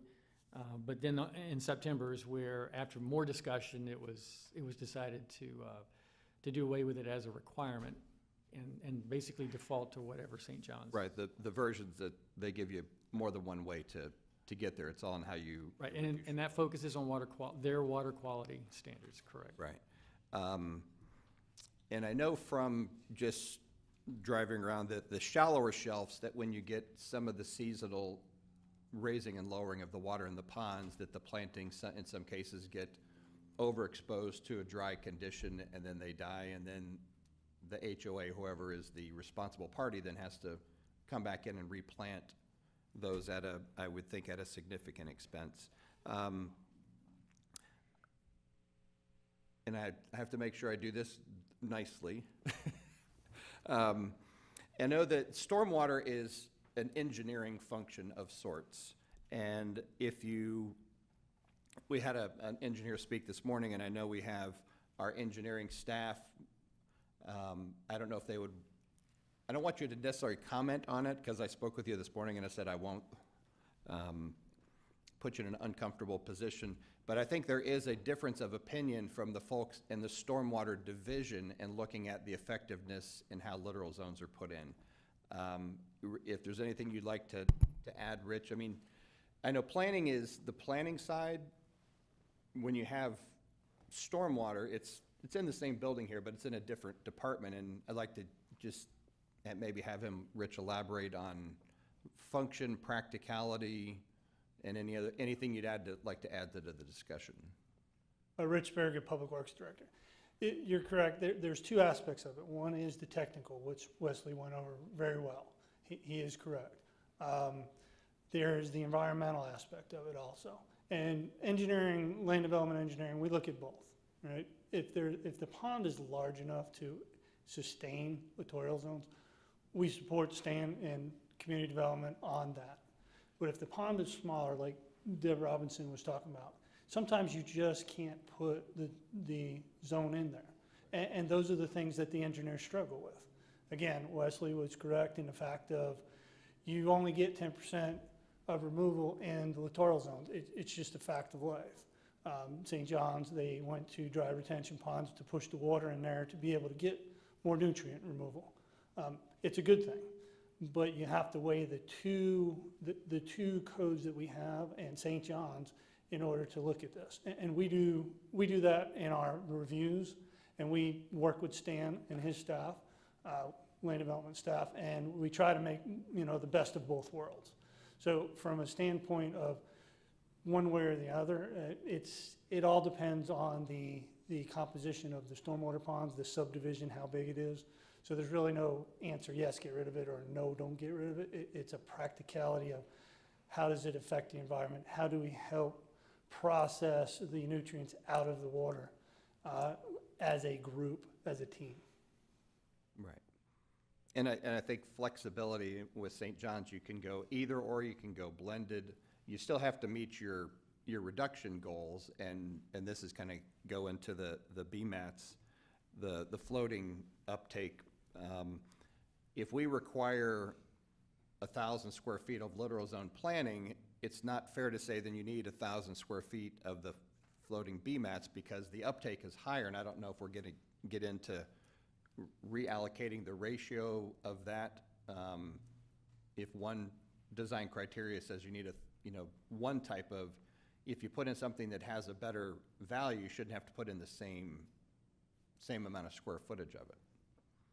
Yes and no. I mean, you have to just look at it as an individual case. Right. Right now, we're talking generalities. You just have to look at it individually to be able to assess what's going on. That's true. And that's where we're at right now. And I think that's where, in looking, just kind of briefly going through the handbook from St. John's that they put out, having the flexibility, there's no silver bullet. One thing's not going to work perfect all the time, but having the flexibility to go whichever is the best option for that particular site. The soils are different. Everything is different on every site. Even though it could be the same subdivision, you do it 2 miles away, it's not the same, or it could not be the same deal from the same aspects from how you're going to deal with your water, because the soil conditions can be different. That's all I have, Mr. Chairman. Thank you. Thank you. Sure, I'll go next. Okay, so first I'd like to address the alligator issue, and then I'll get into the other stuff. So for me, the alligator issue is kind of a non-issue. I can understand the concern from a safety aspect, but when you're putting in a development, you're taking away habitat, and those animals have to go somewhere, whether it's an alligator, a sandhill crane, a venomous snake, a coyote. That's just part of Florida.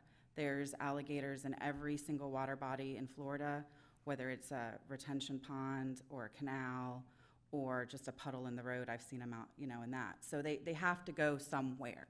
So that's part of doing development and living in Florida.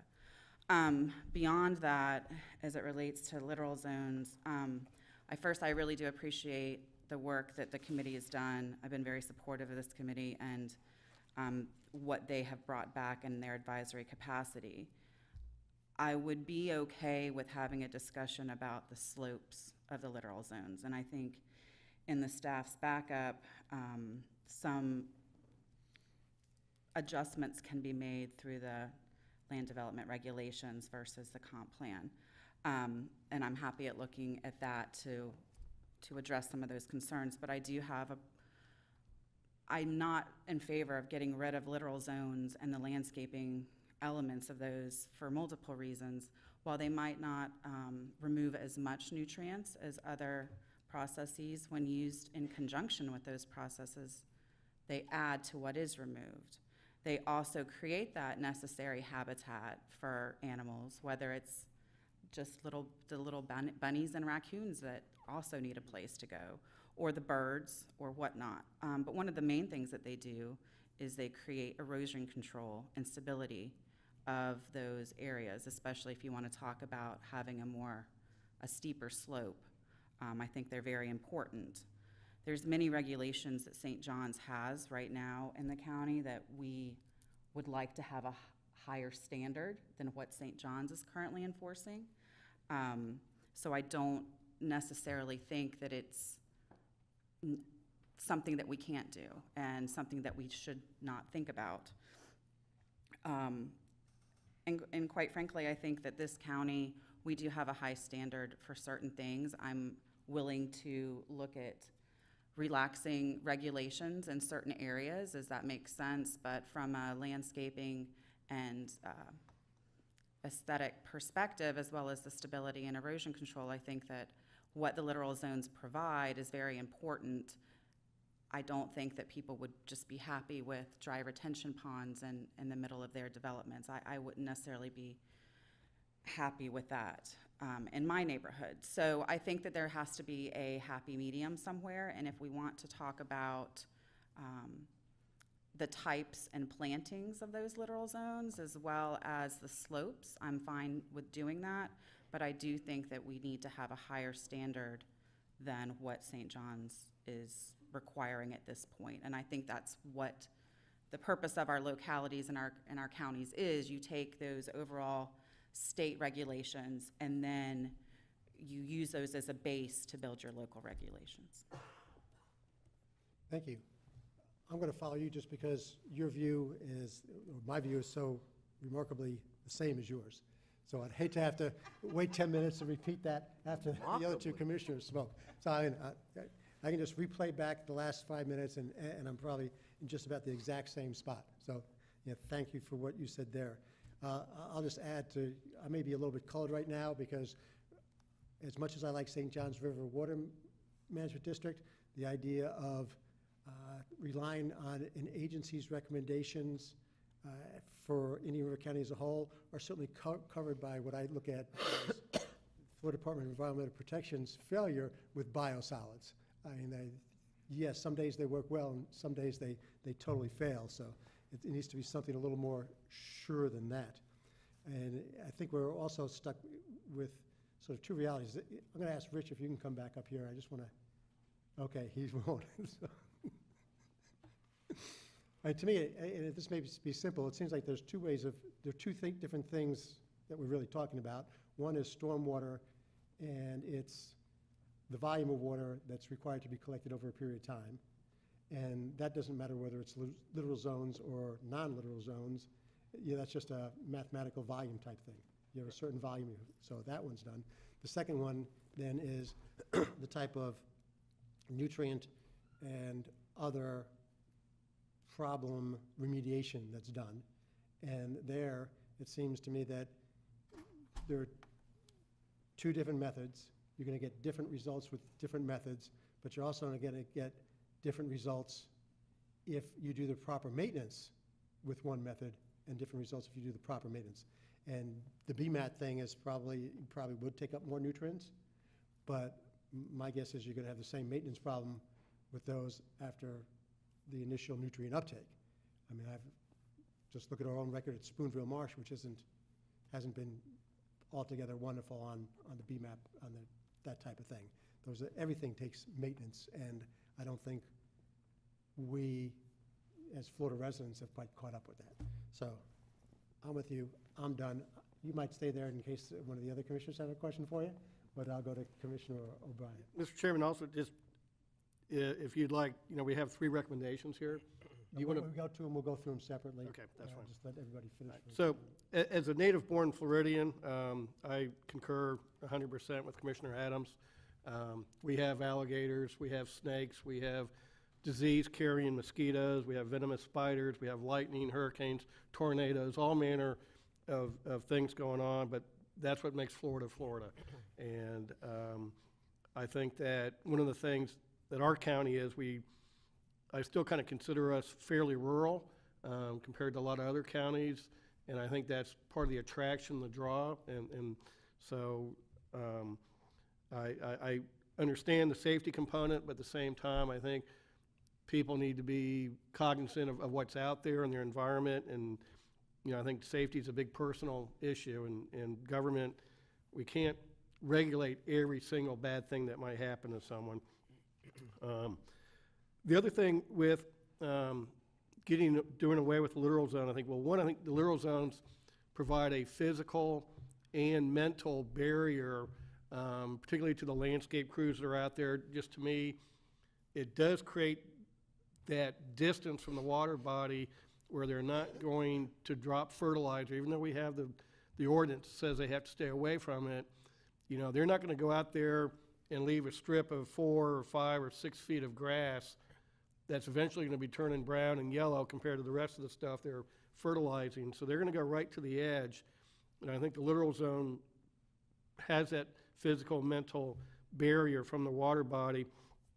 And then secondly, just from driving around in my district and the subdivisions I see there is most of those where they don't have a littoral zone, the homeowners don't like an exposed, barren shoreline during the dry season. They somehow those lakes, you know, even though we've gone months without rain, those lakes are still right up to the grass level, and either they have an artesian well going or they pump water in there, but the HOAs don't like that exposed shoreline, so they keep those things full right to the edge, which reduces the capacity when we do get rainfall events.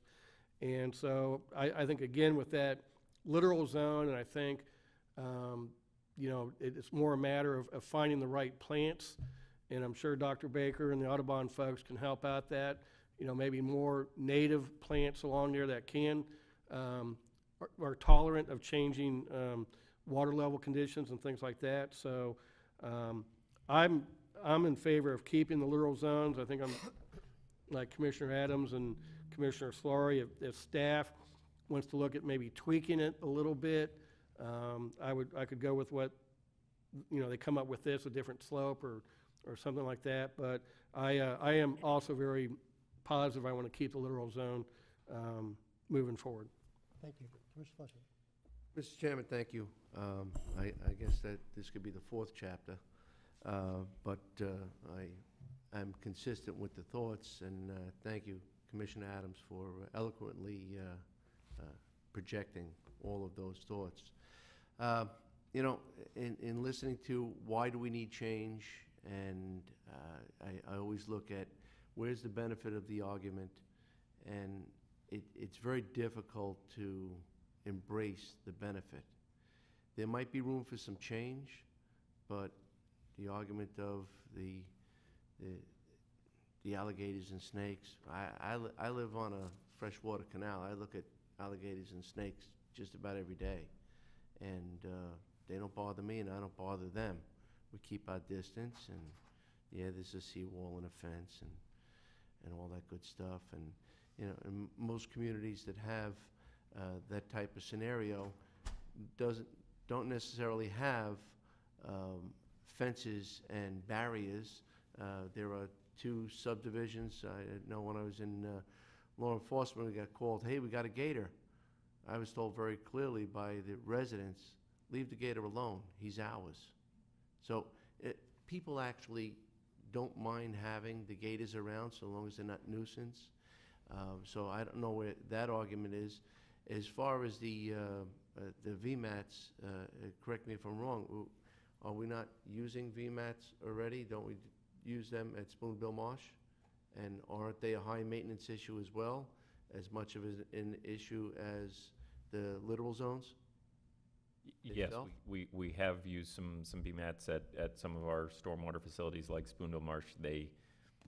We have had mixed success with them, and they are a relatively high maintenance item, I will say. So sometimes that HOAs could struggle with the maintenance of those as well.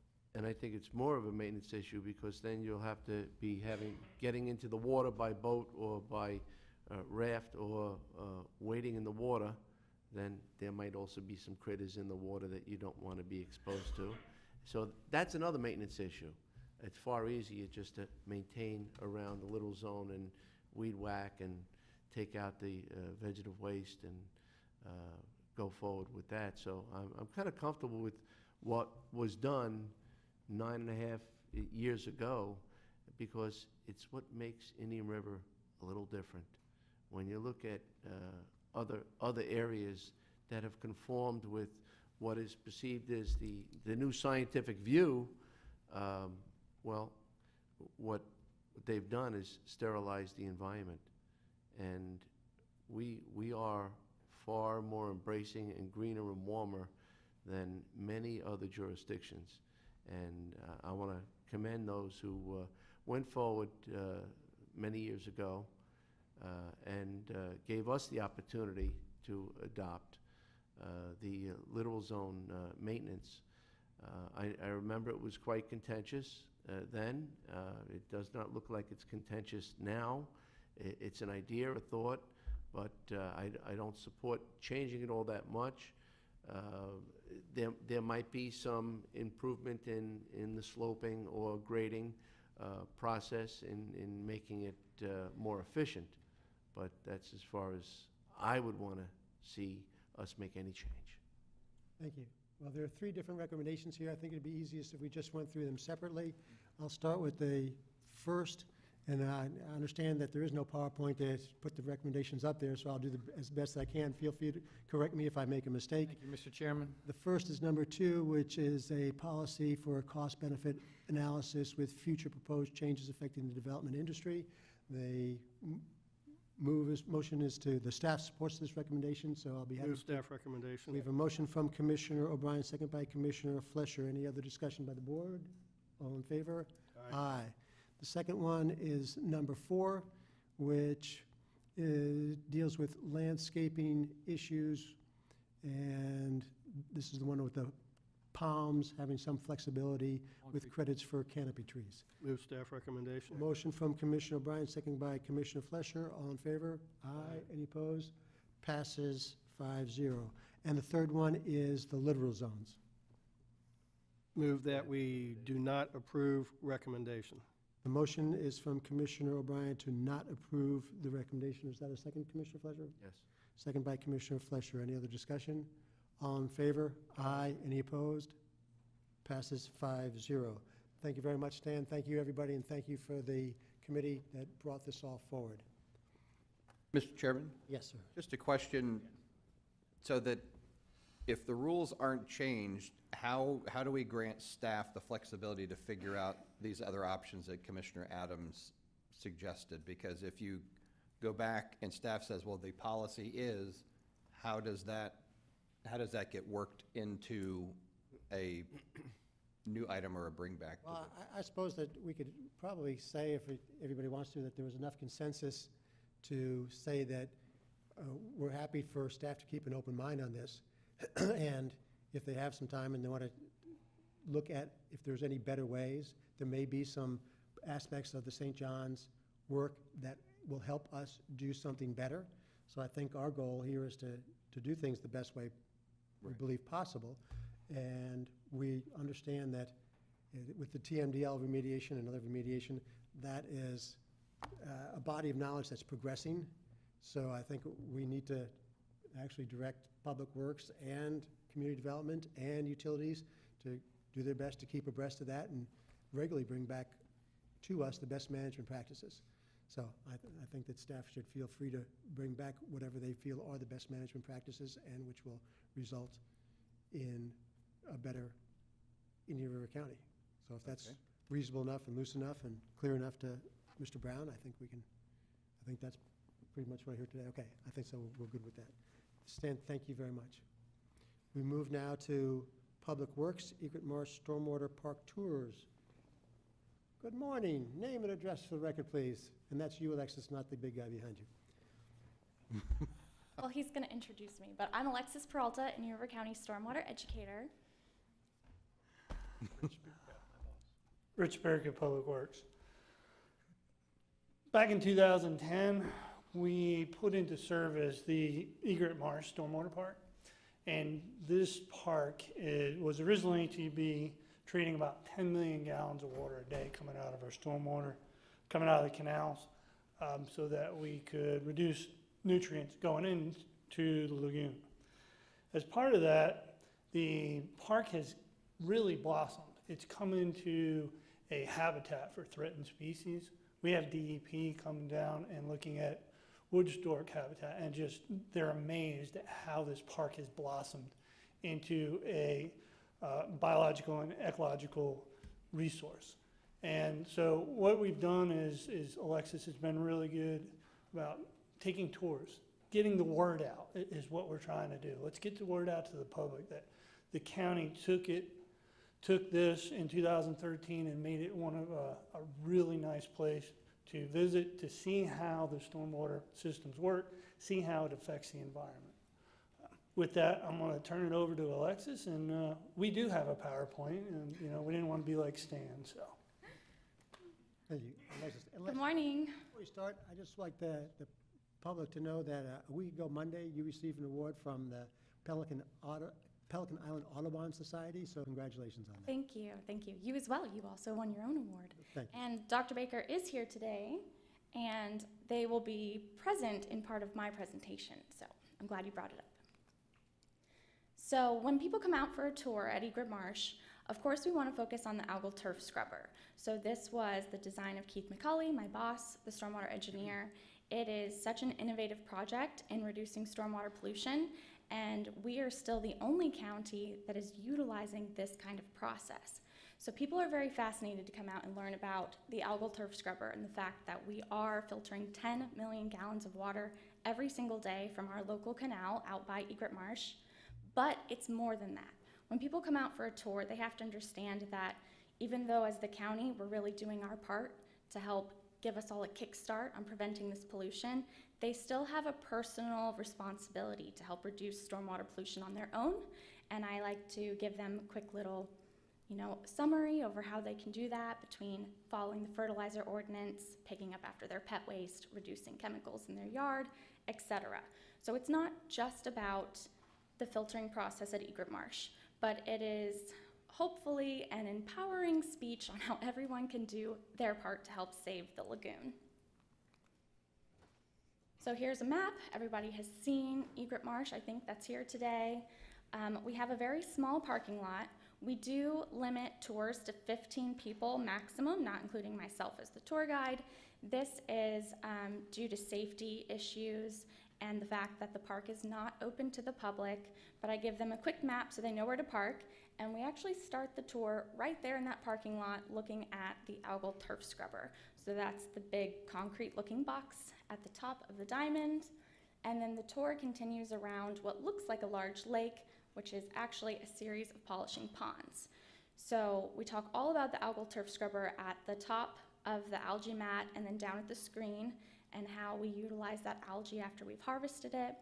And then we continue around the polishing ponds to look at now all of the wildlife that has accumulated out there.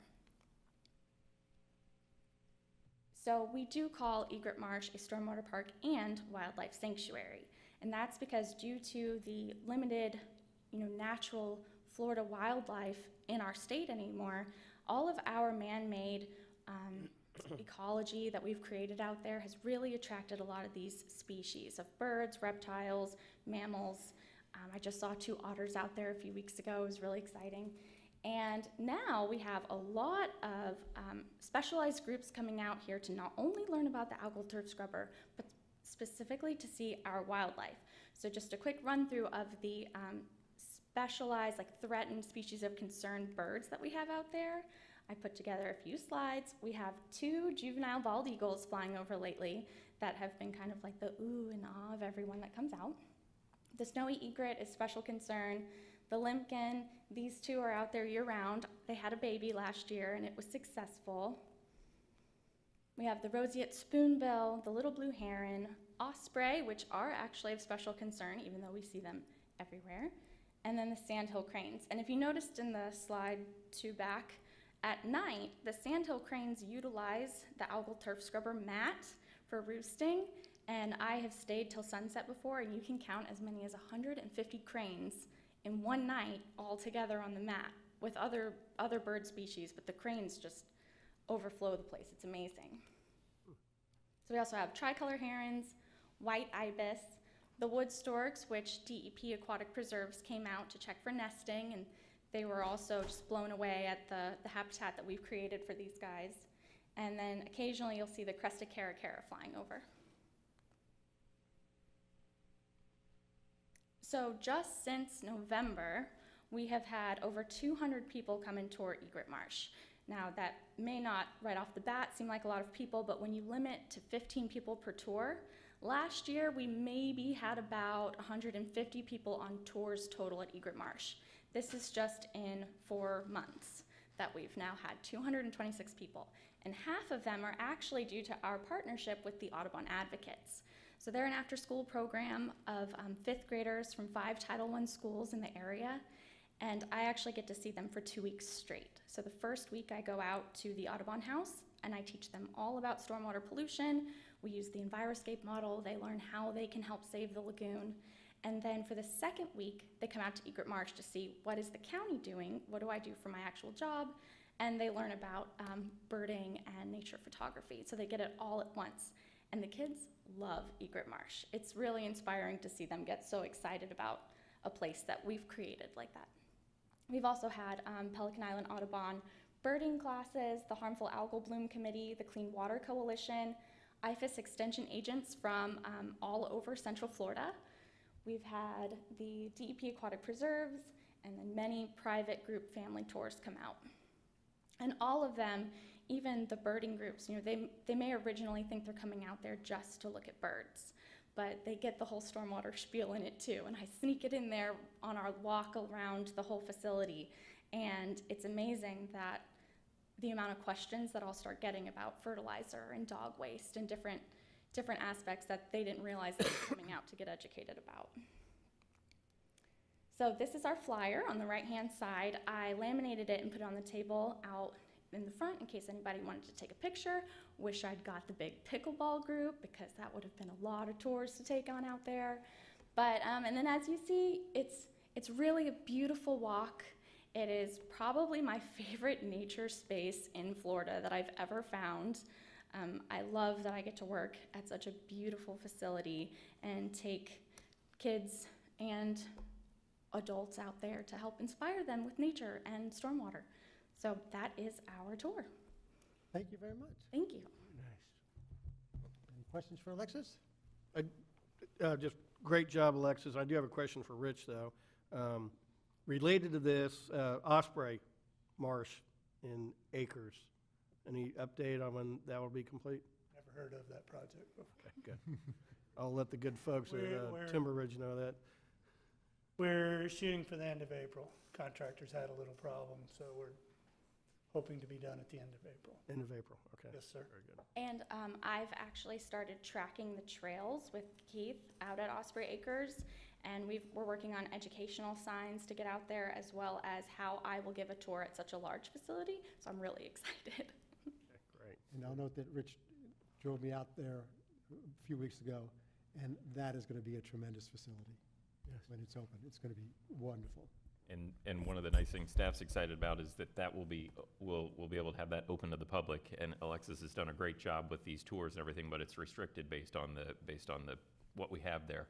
And Osprey Acres will be able to be a facility that the public can go to and just go on walking trails on their own and just kind of create that habitat that other people can share on a daily basis and will help us help the public know what some of the actions that the county is taking with respect to helping the lagoon. So we're very excited about that. I think that project will do more to show the people of Indian River County what we are doing for TMDO remediation than any other project. So no more delays then, Rich. Maybe we could build some pickleball courts on the concrete pad there, and it'd just be a little bit more challenging, a little slippery, a little wet.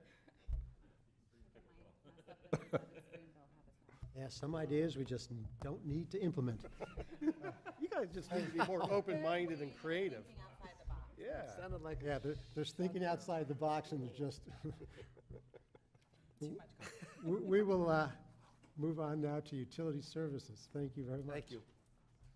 The first is a purchase and sale agreement for 286 plus or minus acres.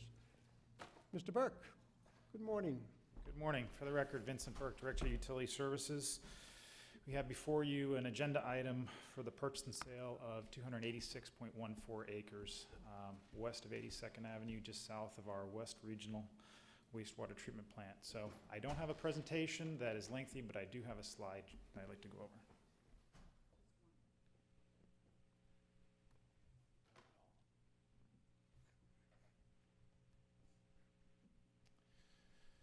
So I actually found this picture from Commissioner Flesher's office from 2007, and at the time there was some talk about the area in the red box shown to be developed into what was planned development called Indian Springs. You know, certainly the economy has gone down and rebounded since that time. A lot has changed since 2007, but the fact that surprised me was high density of 547 units that potentially could be put onto the area that we're talking about today. So just to the north of that red box is the West Regional Wastewater Treatment Plant, and to the west of the actual treatment plant itself is 139-acre wetted acre of the various cells and deep settling pond and some of the shallow cells of the West Regional Wetland Treatment System. So we had mentioned in the agenda item that the board had directed staff not to pursue the deep well injection based on the January 22nd direction, where staff was going to use Geosyntec to look at an option with respect to deep well.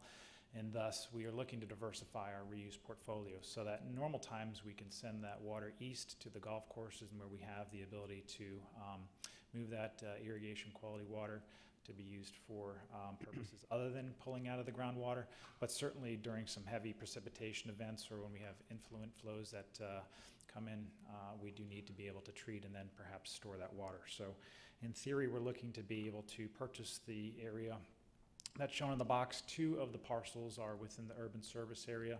The triangular piece on the west or the left portion of the screen is about 44 acres. That's outside the urban service area, but there is right-of-way access that goes underneath I-95 through 4th Street that runs east to west along that area. In the southwest portion of the screen, you'll see that there's the cell 14. You may recall that the board authorized us to do some remediation work with Tim Rose Contracting to clean up that area, and since that time we've seen increased water quality in that cell 14.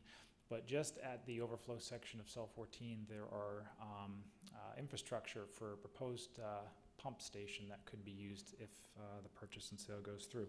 So staff is looking to be able to potentially move some water to that area if for some reason we can't move that east. So we had outlined some of those issues with respect to the options.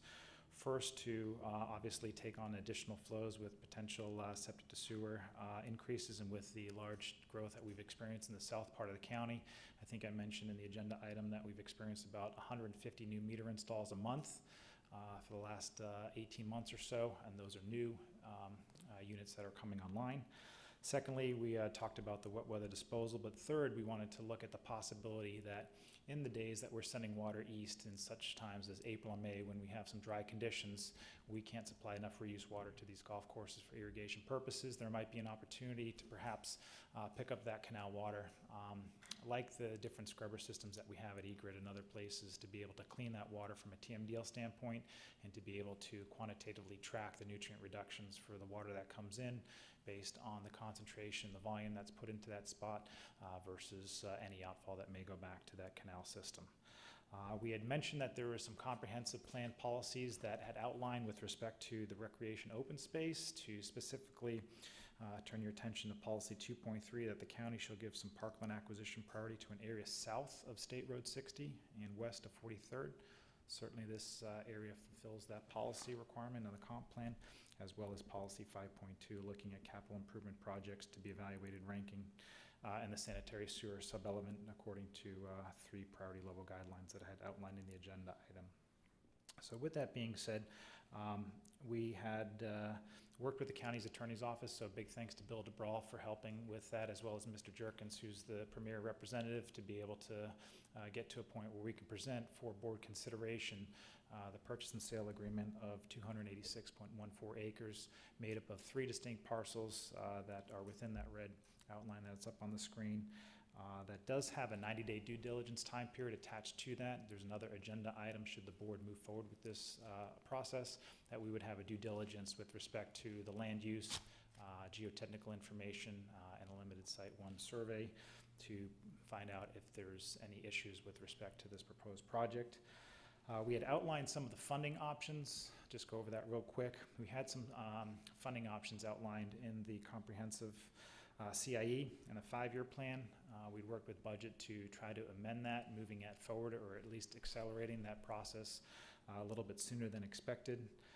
And so we proposed 3 potential funding options to offset the purchase price. The first is the optional sales tax. 20% of the optional sales tax monies are set aside for projects affiliated with the Indian River Lagoon Initiative.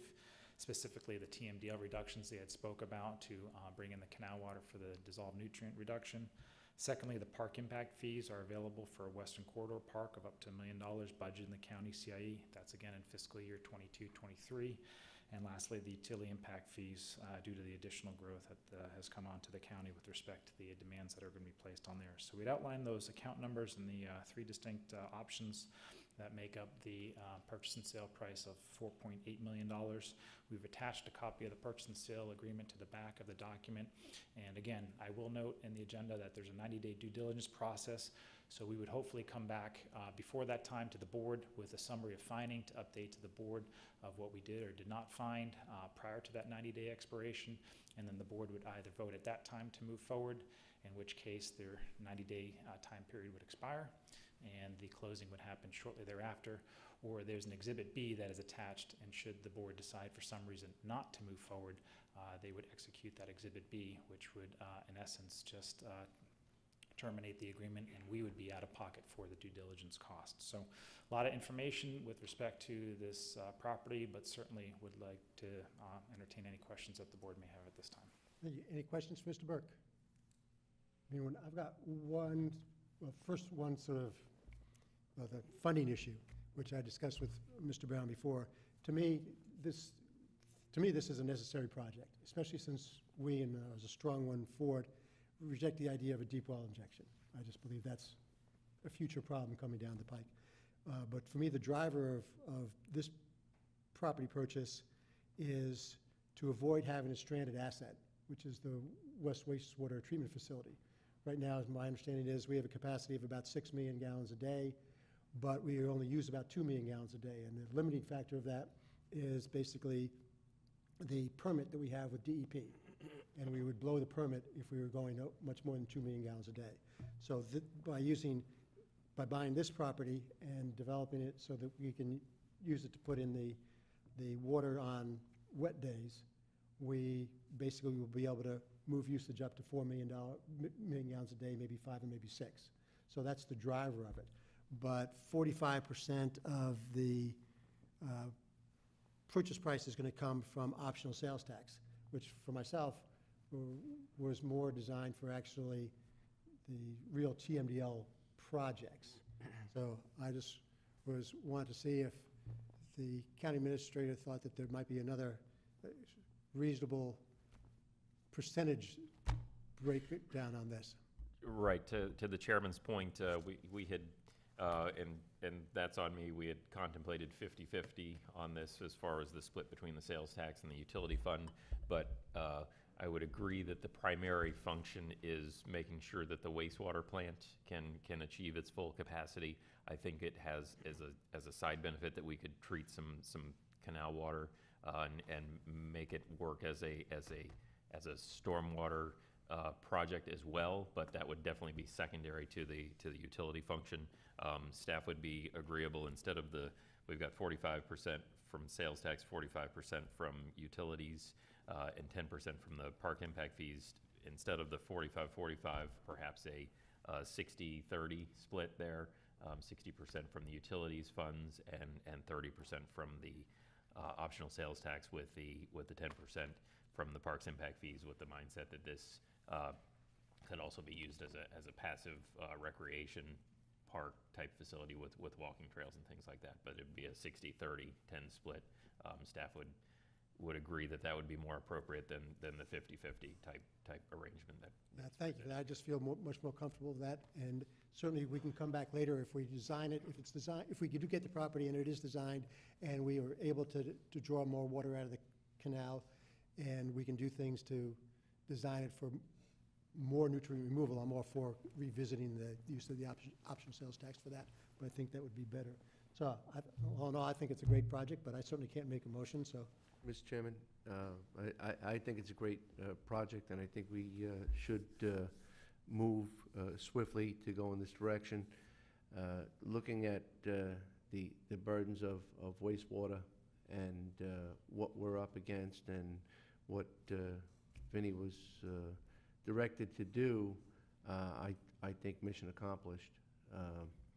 I also believe that if we don't go in this direction, we are going to have more of an issue and have to, and be forced to go with far more expensive, costly mechanical means, which would be, I think that this number would be paled by the amount of infrastructure that would have to be implemented to accomplish the wastewater concerns.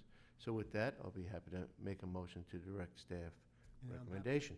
Happy to second it.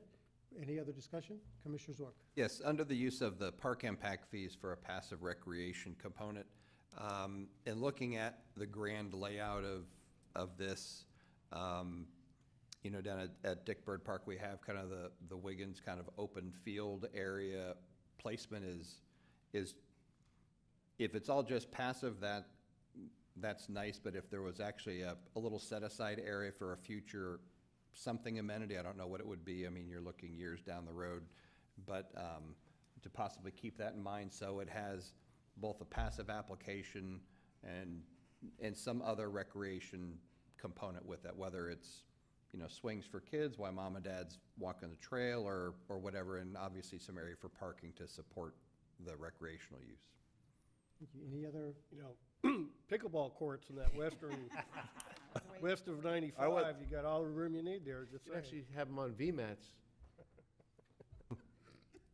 We'll take this opportunity to see if there's anybody from the public who'd like to speak on this issue before we take the vote. Name and address for the record, please. Richard Baker, the Audubon. We fully support this, purchasing this land. Might mention the pickleball, I think there's still more golfers than pickleball players, I'm not sure, but I know there are more birders than there are golfers. And it's pretty amazing if you go down to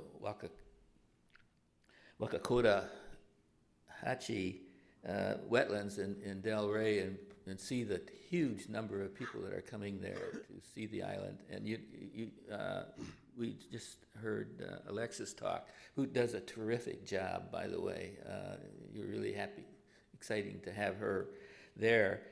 But she's eliminating this just to 15 people at a time, and there's more people that would just love to go out there. The wastewater plant on 8th Street needs to be brought up to speed too. The cattails are growing up really high. One of the things at the egret marsh, they don't have any cattails at all, and they have some really nice low plants, so you can see the birds very easily. But one of the other problems is the fire ants that are around where you walk. We used to take our after-school program out there, but they were all getting eaten up by ants because you stop to look at the bird and you're probably sitting on a fire ant, and they're almost like every 10 feet or less is a fire ant. So we need to bring these things up to speed. But it would be great to open this up because Indian River County can be one of the birding capitals of the world. I mean, we've got the stick marsh, we've got the inlet, we've got Blue Cypress Lake, and we've got these nice wastewater plants that you have, and you can have many, many tourists coming here to see the wonderful birds. You saw the slides, the birds that are at the egret marsh, but you can duplicate this all over on these other sites, and this is such a great opportunity. And getting boardwalks out there is important too, walking out there. You have at the 8th Street a boardwalk that's been closed off for a couple of years now, and the wood is deteriorating. That needs to be repaired and fixed up. And so Audubon is willing to help work with you on this and to get signage. We've done the signage, working with the county out at the inlet. We put Pelican Island National Wildlife. The county provided the signs for them there, and we did the work in putting on the signs, and we would like to continue to do this. Because we have a lot of experts. We've got ichthyologists on our board. We've got fish experts, plant experts, and lots of things that we can help the county do. And we'd love to do that with this new purchase. Thank you. Thank you. Anybody else from the public? We've got the motion from Commissioner Flesher, seconded by myself. And that's with the 60-30 split, And that's not with the- 45-45. yes. Okay. All in favor? Aye. Any opposed? Passes 5-0. Next up is due diligence and project review, West Regional Wastewater Treatment Facility Reclaimed Water Storage. Mr. Move Clerk. staff recommendations. Second. Motion from Commissioner O'Brien, second by Commissioner Flesher. Anybody from the public wish to comment on this? All in favor? Aye. Any opposed? Passes 5-0. Point source facilities allocation and canals reclassification. Mr. Burke. Yes, thank you. Again, for the record, Vincent Burke, Director of Utility Services. We have, as you know, for many years tried to get an aggregate permit issued from the DEP for what we call our scrubber systems. This is another attempt at that process. Several years ago, unbeknownst to the utility, the canal systems were graded from a Class 4 to a Class 3, which is a higher category. You may recall the Class 1, which is part of the Blue Cypress area, which is the headwaters for the Upper St. John's. The lateral D system right outside the West Regional is a Class 3 water body, but we've been in negotiations with Tetra Tech to provide a proposal and a stepped approach where there's several phases as part of this work order. We may not use all of the phases, but the first phase is sit back down with the FDEP based on a rationale that if you look on the scope of work, there's almost like a criteria with the water body reclassification. Is it man-made? Yes, it is. Is it used for water management purposes, stormwater management, irrigation, water supply? We would check yes to that. And does it have marginal poor stream habitat? Habitat components such as lack of habitat or substrate that is biologically limited because the conveyance has cross sections that are predominantly trapezoidal, has armored banks, or is maintained primarily for water conveyance, and we would say yes to that. So we believe the litmus test is true, that we'd be able to sit down with the FDEP to have a serious discussion with them with respect to reclassification, just to give operational flexibility for the potential of an aggregate permit. We reached out to Tetra Tech that has some expertise in this area, and we are asking for your approval to spend $27,010 for all three tasks. Again, we may not necessarily use all of those, but we wanted to get board approval for all three tasks to try to move forward and go down to the DEP to see if this is possible. Available for any questions you may. Any questions for Mr. Burke? Move staff recommendation. Motion from Commissioner O'Brien, second by Commissioner Adams. Anybody from the public wish to comment on this? Any other questions by commissioners? All in favor? Aye. Any opposed? Passes 5-0. Reclaimed Water Master Plan, Mr. Burke. So can anybody tell me when the iPhone first came out? 10 years ago. 2007, that's the last time we had a Reclaim Master Plan update. So a lot has changed from a technology standpoint, but also from the usage, from the regulatory standpoint, as well as obviously our growth with respect to our utilities and the reuse. And so we heard clearly from the board said to provide direction to staff to come back with an updated Reclaim Water Master Plan. And so we reached out to Atkins that did a limited hydraulic analysis of our force main issues. They do have some expertise. They were part of the West Regional plan expansion prior to my arrival with the county, and they do have experience with the county system with respect to our conveyance and our infrastructure. So it's a pretty detailed master plan. I won't bore you with all the details, but we're going to look at some of the land development regulations that are in play today. We're going to look at some of the regulatory environments. We certainly know that the Clean Waterways bill that is going through the legislature right now has a lot of issues with respect to obviously sanitary sewer overflows and some of the advanced wastewater treatment that's out there. How does that affect our ability to treat the domestic wastewater and or send it out to the reuse system? And there's also a lot of time and energy spent on the GIS system to see where our infrastructure is and how to do an updated hydraulic analysis to make sure that we can start providing some of the reuse to other areas just outside of the golf courses. So pretty detailed, pretty expensive report, but we think it's going to take a look at the environment in which we operate today, the regulatory environment in which we operate, and the regulatory environment that's coming down the pipeline with respect to some of the proposed legislation.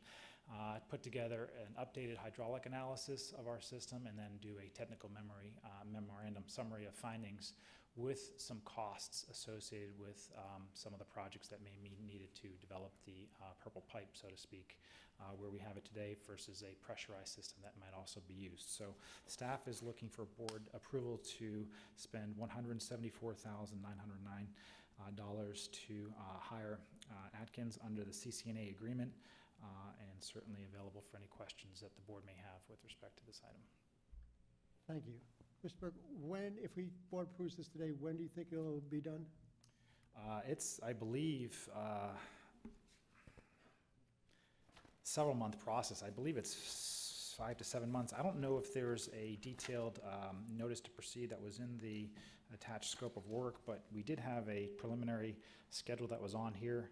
If I assume that's a monthly basis, all of the findings will be done within a year's time. I think Arjuna can correct me if I'm wrong, but I didn't have a notice to proceed on here. But there is a schedule within 10 days, if approved, that we would have a schedule. We can certainly bring that back to the board. But I'm estimating, based on the agenda item in the backup, it's about a 12-month process to go through all the data and to provide that information. Okay, and if you do get something more definite, if you could just email them. I'll email the board, yeah. Thanks. Any other questions for Mr. Burke? Move staff recommendation. Second. We have a motion from Commissioner O'Brien, second by Commissioner Adams. Anybody from the public wish to comment on this? All in favor? Aye. Any opposed? Passes 5-0. And we now go to Collier Creek Estates Subdivision Water Assessment Project. Mr. Burke. This is actually a success project for us. This project was on and off again, even before I arrived at the utility department. Once we got the go-ahead to move forward, which, believe it or not, was 2 years ago, we hired the contractor. We went out for bid, hired the contractor, and they provided a successful project. So if the board may recall that initially we had phase 1, 1A, and 1B, but then there were some additional signatures from other portions of the area, so it morphed into phase 2, and then Harbor Point, which was phase 3. We combined all of those, had the public hearing, and the board directed staff to move forward. So we're here based on our county ordinance to bring back to you Resolution 4, which confirms the final as-built resolution, which confirms the project. One item of note, 2 years ago, the annual percentage rate for borrowing was set by the board at 5%. You recall in January of this year, that rate went up to 5.5%. Staff is asking for permission, since that was the information that was given to the benefiting property owners, at 5% to retain that 5%. You'll note that the actual project cost came in under what was initially anticipated. And so each of the benefiting property owners, there's 201 benefiting property owners in this assessment area, will see a difference less $309.20. So we have 4 recommendations. The first recommendation is to approve application for payment. That's the final payment application from the contractor in the amount of $109,295.03 to Timothy Rose Contracting. Secondly, to adopt Resolution 4 for Collier Creek Phases 1, 1A, 1B, with a per parcel cost of $5,940.80 and setting the interest rate at 5% for assessment costs and impact fees. Third, to adopt Resolution 4 for Collier Creek Phase 2 and Harbor Point Phase 3 with a per parcel cost of $5,940.80. And again, the interest rate to be at 5% for assessment cost and impact fees. And lastly, authorize staff to issue the refund of $309.20 per parcel between Resolution 3 in 2017 of 2017 and Resolution 4 today. If the board approves staff recommendation, we would then issue letters notifying residents. Some have already paid. We put in the agenda item that 120 folks have already connected to water. That's 60% of the property, so we feel this to be a very good project. We would then issue notices to those folks to say, this is the final resolution. You have 90 days to pay that interest-free. If you choose to finance, if the board approves today, you can do so at 5% and spread those costs, amortize those costs over a 5-year time period. So again, staff is available for any questions the board may have. Thank you, Mr. Burke. It's very good to get this project done. I'm sure you're happy with it, and I think the board's probably very happy and pleased too. Any other questions for Mr. Burke? No, but I did have one. Vinny, you just mentioned finance for 5 years, but in the backup, I think we originally said they could go 10 years. They could also do 10 years if possible, yes. Okay, so they'll have that, they could do 5 or 10? Yes. Just so, okay. That's Any other questions? Mr. Chairman? It sounds like with these 4 staff recommendations, we can put this project to full closure. And that's with the 5%? That's correct. Very good. We have a motion from Commissioner Fleischer, second by Commissioner Adams. Anybody from the public wish to speak on this? All in favor? Aye. Any opposed? Passes 5-0. Thank you very much, Mr. Burke. Moving to county attorney matters. First Amendment to Water, Wastewater, and Reclaimed Water Franchise Agreement between the City of Fellsmere and Indian River County. Mr. Reingold. Good morning. Thank you very much. To continue on the utilities issues, on December 4, 2018, the board approved a water, wastewater, and reclaimed water agreement, a franchise agreement with the city of Fellsmere. At the time, the agreement included a piece of property that was just east of I-95, north of County Road 512. Fellsmere is now considering the annexation of a piece of property that's 12.655 acres in size, which is actually located east of I-95 but south of County Road 512. The property owner wishes to be served by the Indian River County Department of Utility Services.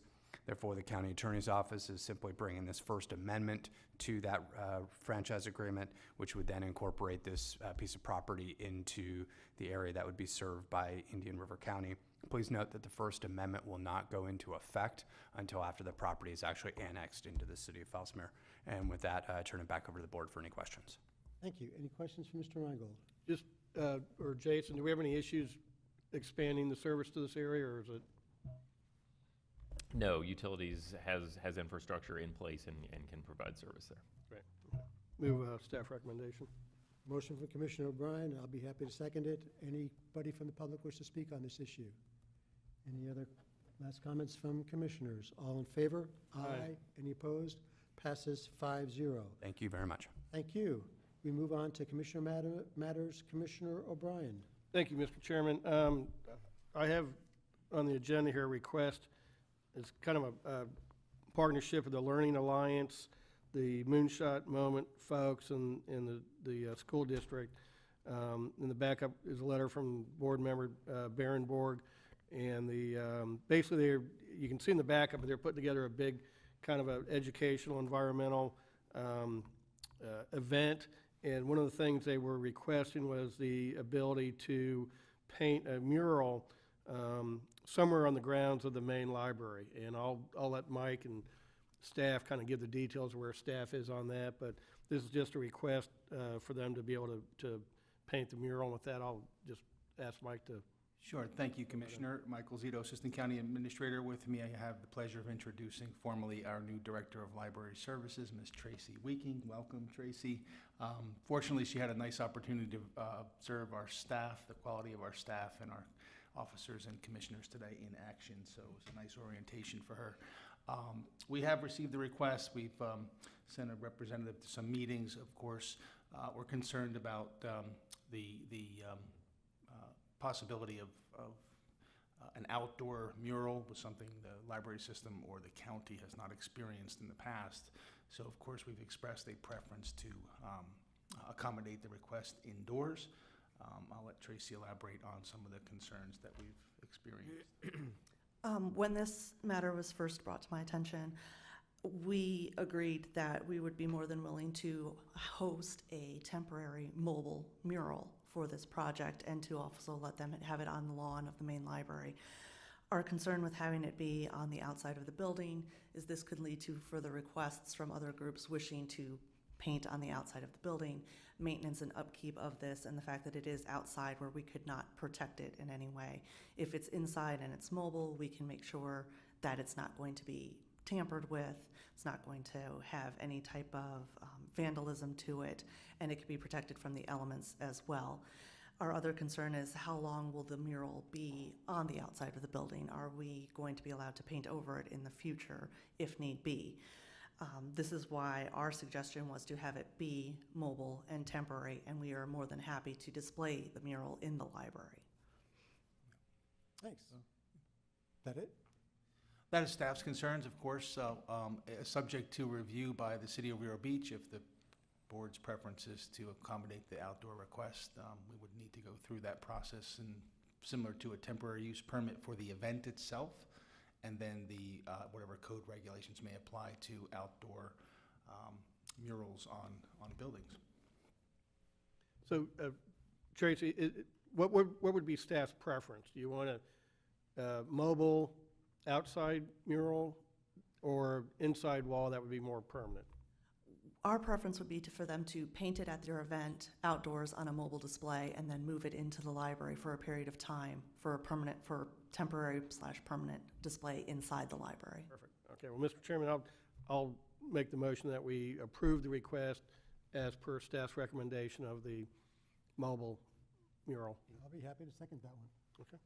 So we have a motion from Commissioner O'Brien, a second by myself. I don't think there's anybody from the public who wants to speak on this one. Any other comments by commissioners? All in favor? Aye. Any opposed? Passes 5-0. Thank you, commissioners. Thank you very much. Thank you very much. And that is consistent with how we handle other requests through the Cultural Council for art displays, so that's nice to be consistent as well. Thank you. Thank you. Thank you. Move on to Commissioner Tim Zork, regulatory and tax fairness within car rental and peer-to-peer car sharing industries. Commissioner. Thank you, Mr. Chairman. People come up with creative ideas, and this is one that's on the horizon that's starting to make its way around Tallahassee. And as we have with the short-term rental and the sales tax collection on short-term rentals, I wanted to just, and I had shared this same article with the clerk before, but just wanted to kind of formally ask him to kind of monitor this situation, if there's any settlement agreements that come forward, as there was with the Airbnb folks that were there to participate in those, or whatever recommendations you may have going forward. Yes, Jeff Smith, Clerk of the Court and Comptroller. Thank you, Commissioner Zork. I've had my internal auditor initially look at what you'd sent us. His initial reaction is there's no applicability for tourist tax. However, there would be a sales tax issue. We don't collect directly sales tax, but we do have the RISE agreement with the State of Florida Department of Revenue, and he's looking at that to see what our responsibilities are as far as informing the Department of Revenue of anything that we come across that may require sales tax collection that they can look at to see if they actually are receiving sales tax. So he is looking into that right now. Great. Thank you, Mr. Chairman. That's all that I have, and it's not that you would want to put out there available for rent through an app your personal car and not have to pay sales tax on it. An app? An app, and the idea is because it's, oh, that's right. That'd be something on your cell phone. The app that would. What is he talking about? I don't think you'd be first in line to put your new car out there to have somebody rent it while it's not being used by your app, I wouldn't. Thank you, Clerk Smith, thank you. Move on to special districts and boards, solid waste disposal district. We have a Move. Of all 6 minutes. That would be December 18th, January 15th, January 22nd, February 5th, February 12th, and February 19th. Yes, it would. We have the motion from Commissioner Adams, second by Commissioner O'Brien. All in favor? Aye. Any opposed? Passes 5-0. Change order number 3 to Thale. Is that pronounced correctly? Thale? Thal? Move Okay. staff recommendation. Motion by Commissioner Flesher. I'll second it. All in favor? Aye. Any opposed? Passes 5-0. And with that, we are adjourned. Thank you, everybody.